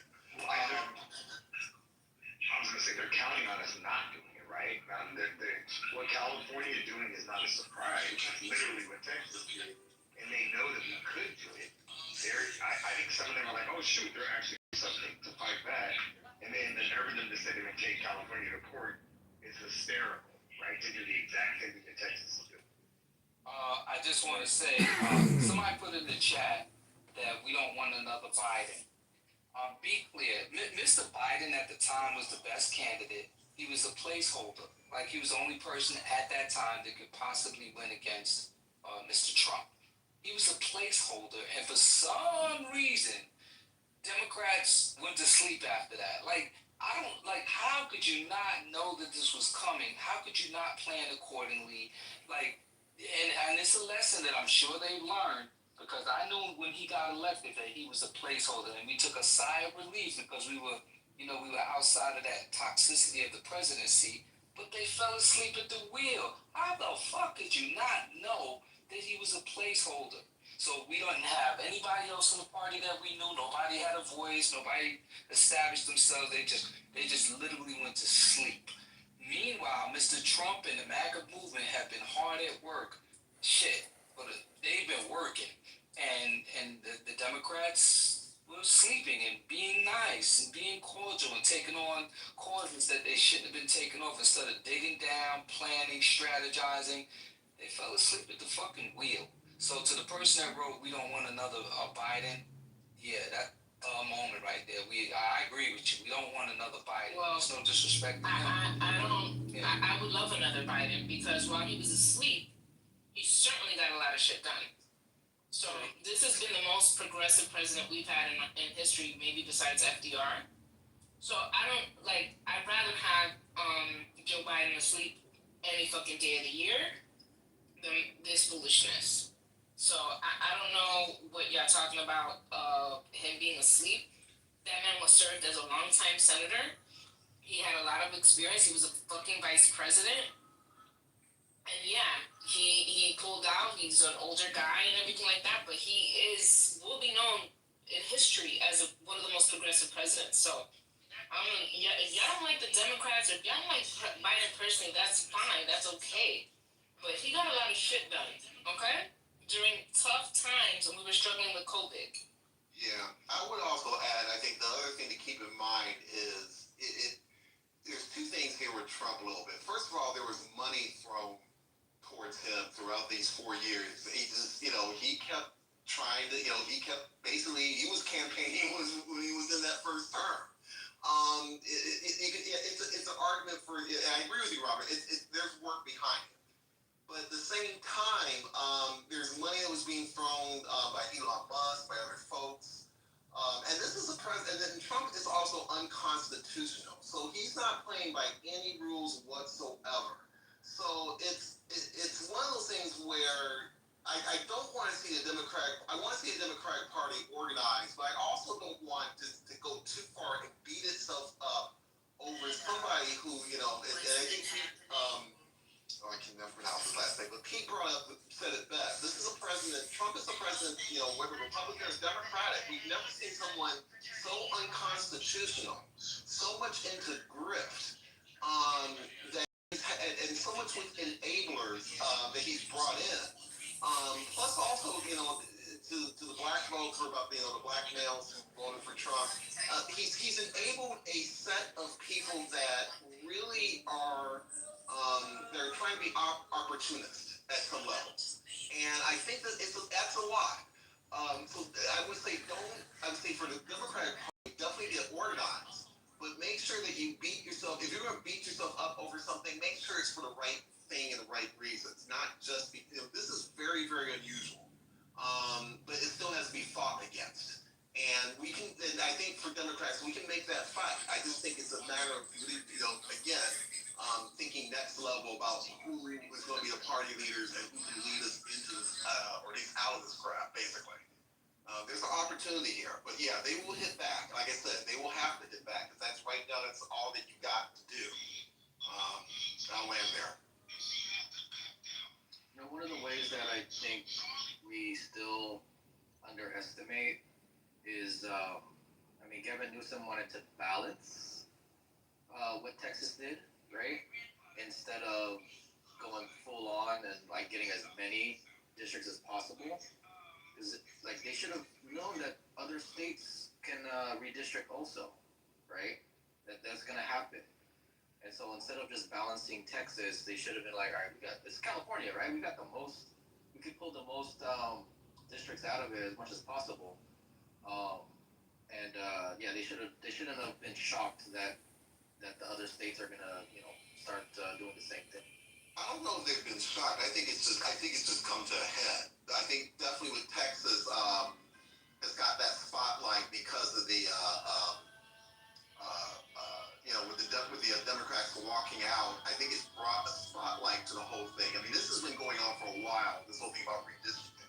But I think with the state Democrats leaving the state, it seemed a little futile for some folks. But I think part of that was the point of it was to bring attention to that, what's going on. I think it's at least woke up a lot of people in other states about how much redistricting is on the ballot right now. The reason also in respect of which rational beings is common. If this is so, common also is the reason which commands us what to do and what not to do. If this is so, there is a common law also. If this is so, we are fellow citizens. If this is so, we are members of some political community. If this is so, the world is in a manner a state. For of what other common political community will anyone say that the whole human race are members? From thence, from this common political community comes also our very intellectual faculty and reasoning faculty, and our capacity for law. Or whence do they come? For as my earthly part is a portion given to me from certain earth, and that which is watery from another element, and that which is hot and fiery from some peculiar source. For nothing comes out of that which is nothing, as nothing also returns to non-existence. And so also the intellectual part comes from some source. Death is such as generation is, a mystery of nature, composition out of the same elements, and a decomposition into the same, and altogether not a thing of which any man should be ashamed. For it is not contrary to the nature of a reasonable animal, and not contrary to the reason of our constitution. It is natural that these things should be done by such persons. It is a matter of necessity, and if a man will not have it so, he will not allow the fig tree to have juice. But by all means bear this in mind, that within a very short time both thou and he will be dead. And soon not even your names will be left behind. Take away thy opinion, and then there is taken away the complaint. I have been harmed. Take away the complaint. I have been harmed. And the harm is taken away. That which does not make a man worse than he was, also does not make his life worse, nor does it harm him either from without or from within.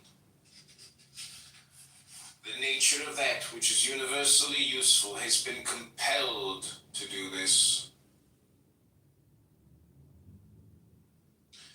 Consider that everything which happens justly, and if thou observest carefully, thou wilt find it to be so. Do not say only with respect to the continuity of the series of things, but with respect to what is just, and as if it were done by one who assigns to each thing its value. Observe then as thou hast begun, and whatever thou doest, do it in conjunction with this, the being good, and in the sense of which a man is properly understood to be good. Keep to this in every action. Do not have such an opinion of things as he has who does thee wrong, such as he wishes thee to have, but look at them as they are in truth. Man should always have these two rules in readiness. The one, to do only whatever the reason of the ruling and legislating faculty may suggest for the use of men.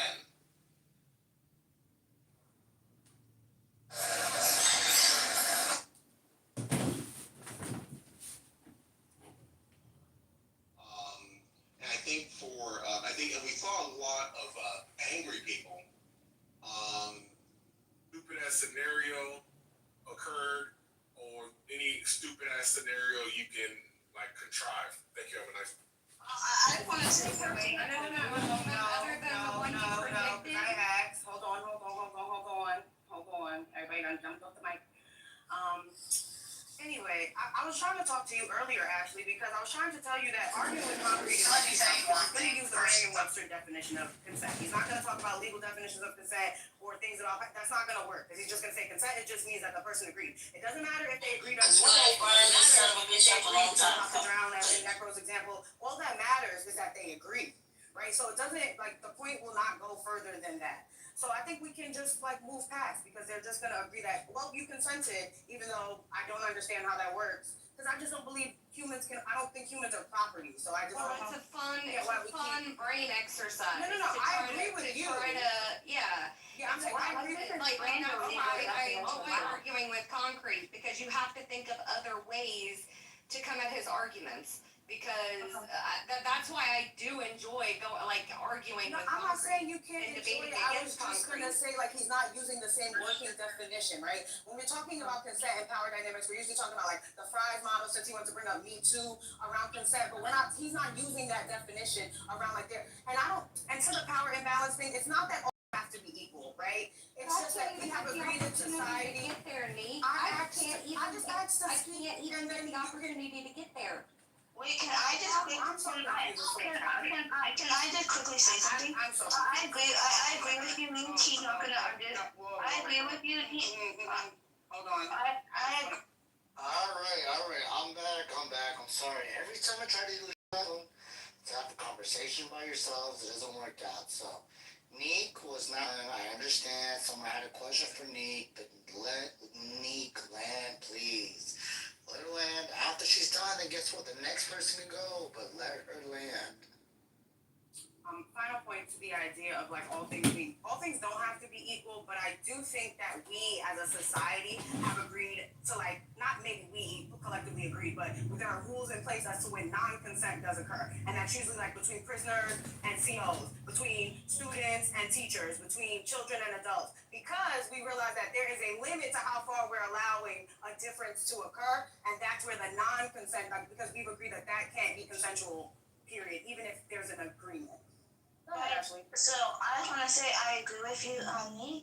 Sorry for interrupting you, but she's absolutely right. With a guy like him, we can push the legal definitions and everything. And this guy just saying consent. That's when I asked him, okay, when you bring up like trying to compare you to children and stuff, and I said to him, okay, do you think it's perfectly fine if a 12-year-old says she consents to having an adult with a 30-year-old man? Do you agree? And he refused to answer.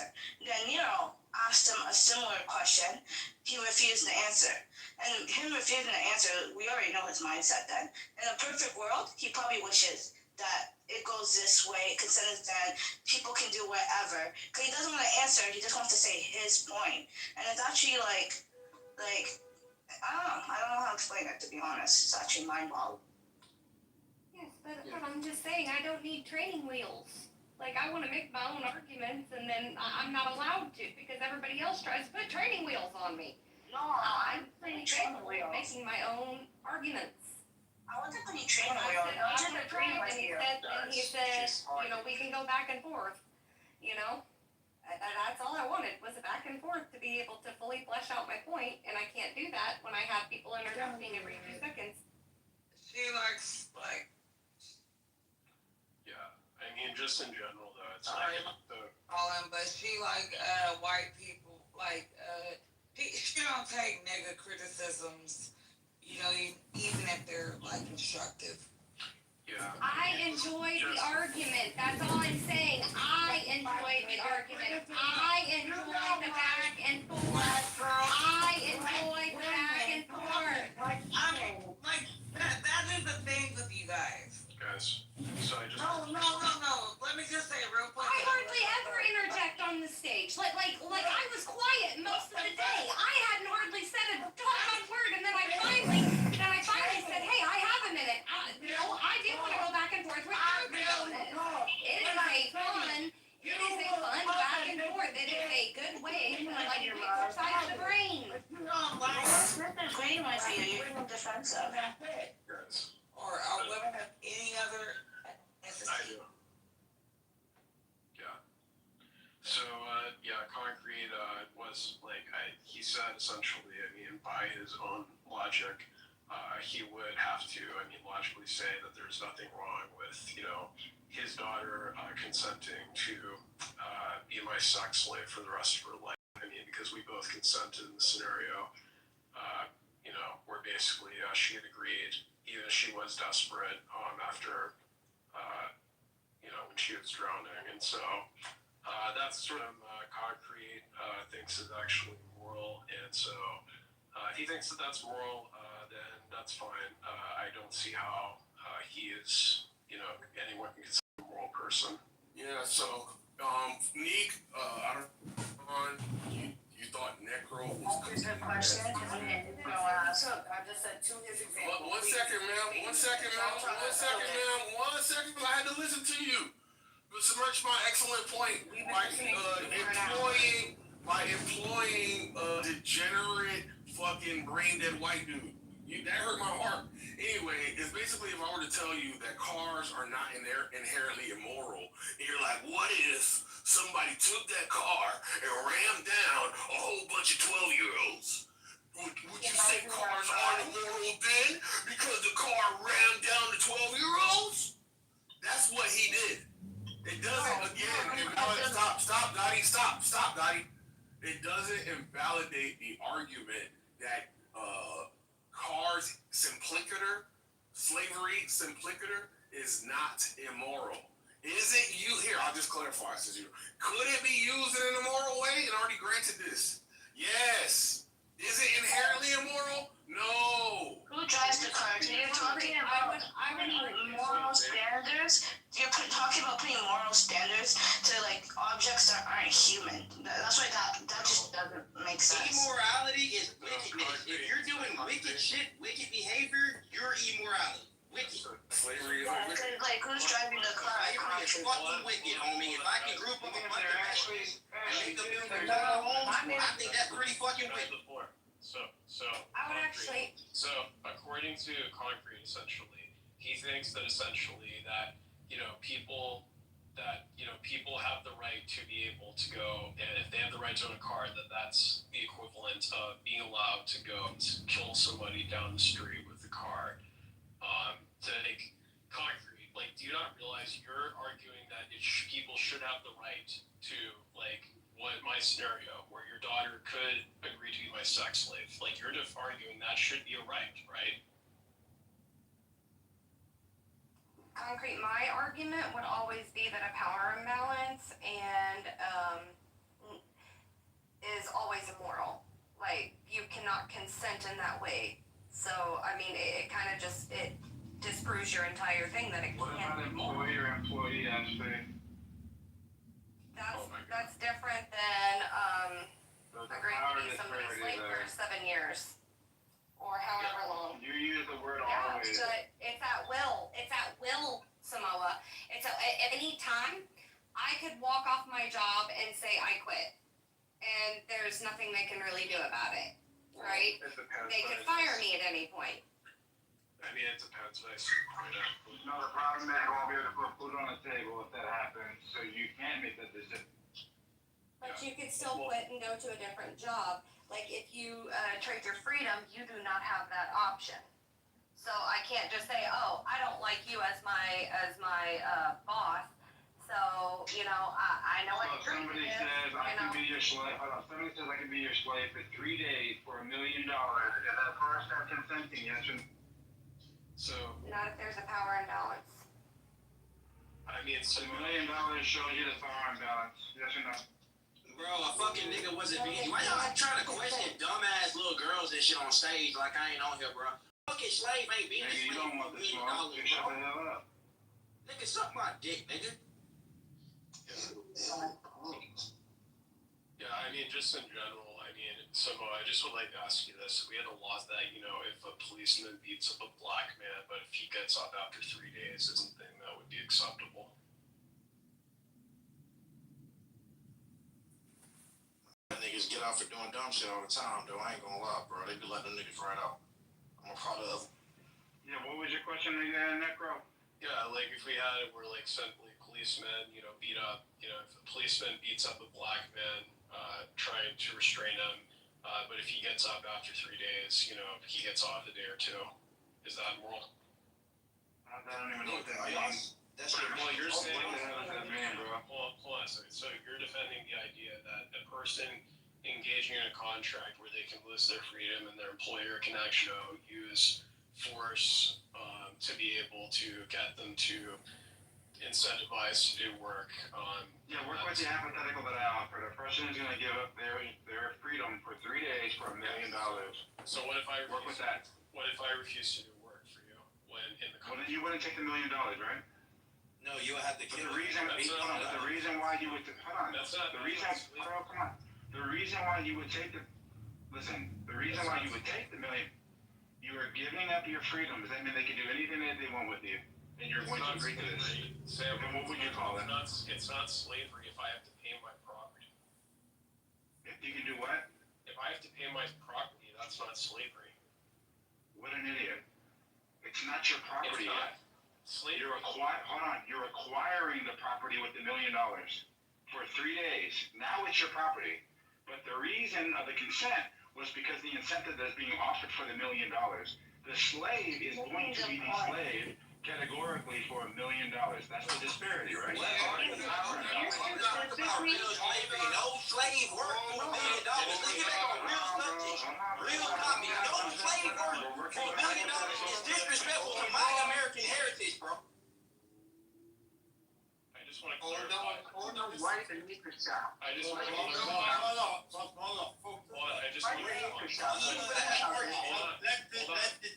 Those motherfuckers were properties. Now I know they didn't live in properties. They were properties. Let Frank cook, hold on. Yeah. You were. Come on, man. What is it? The ESL segment? The ESL? What is this, bro? Alright, I responded to Ashley because Ashley says whenever there's a power disparity, it is always immoral. That's what she said. Okay? No, I was talking. Right, because you already handled the hypothetical with it was framed there, bro. Right? Essentially, what you're counting is some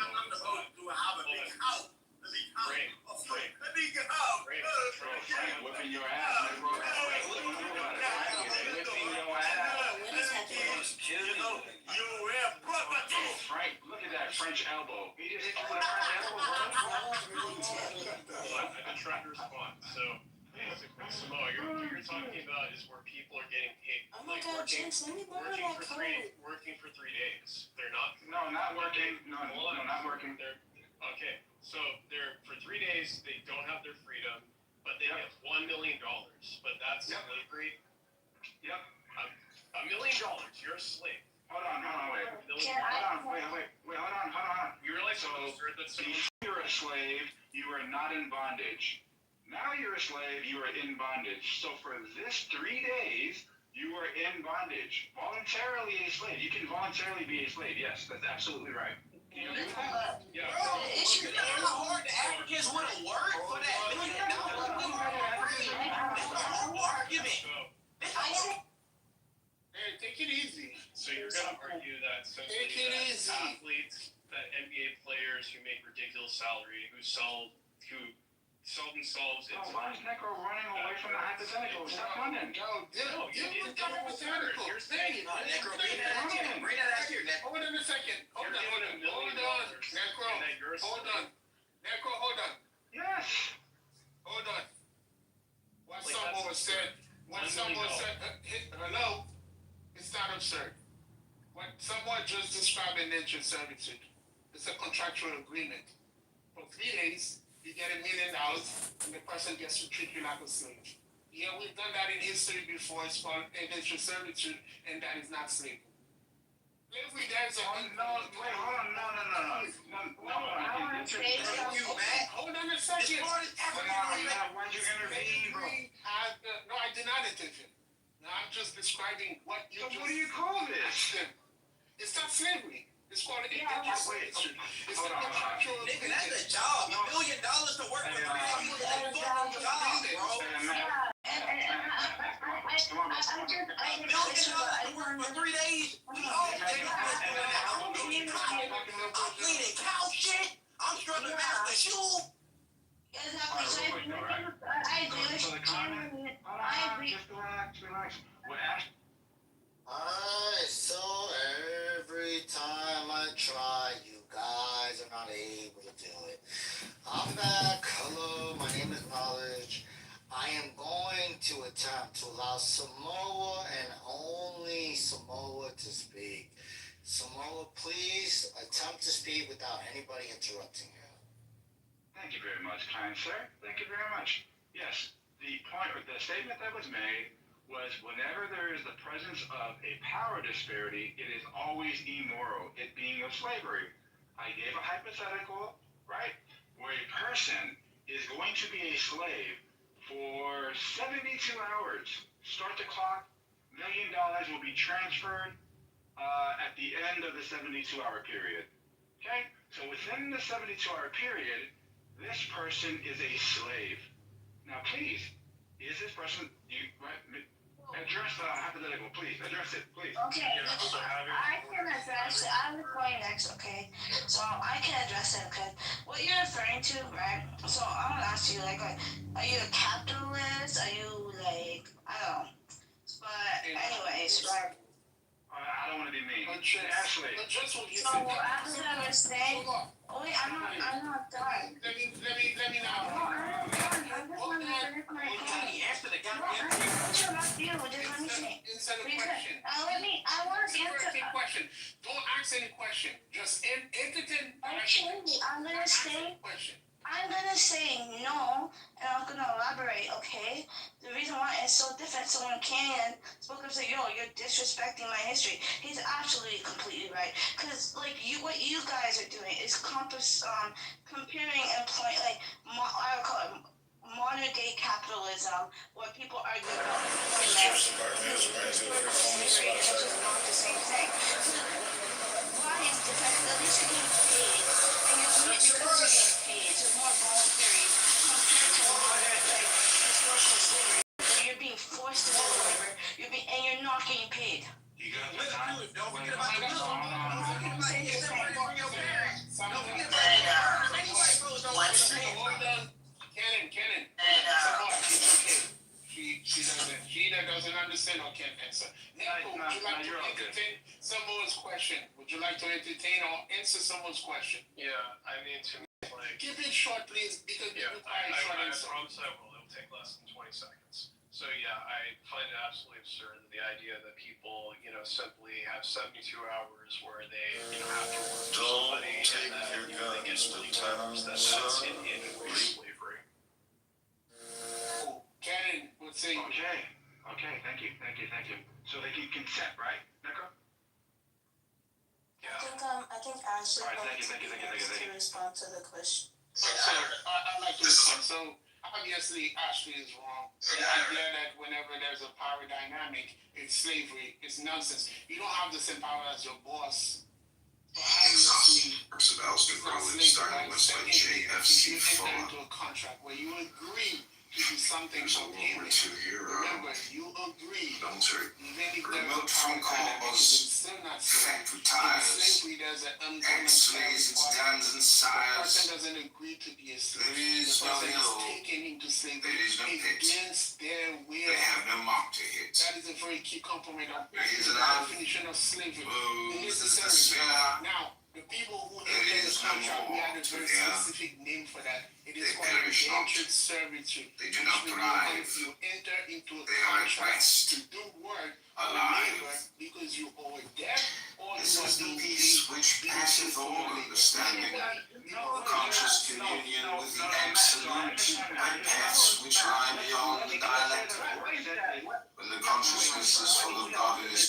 website, it says bias and body alienation, which could Bringing that old freedom. If you have your own freedom, it doesn't mean that you are not a slave. lead me to lose its souls and skies, to live and love and understand. That was just a weird Marxist. Paying a price, accepting not Agency is a spectrum. the given and the gift Zero of one, agency, which would be slavery. So with zero the freedom receiver.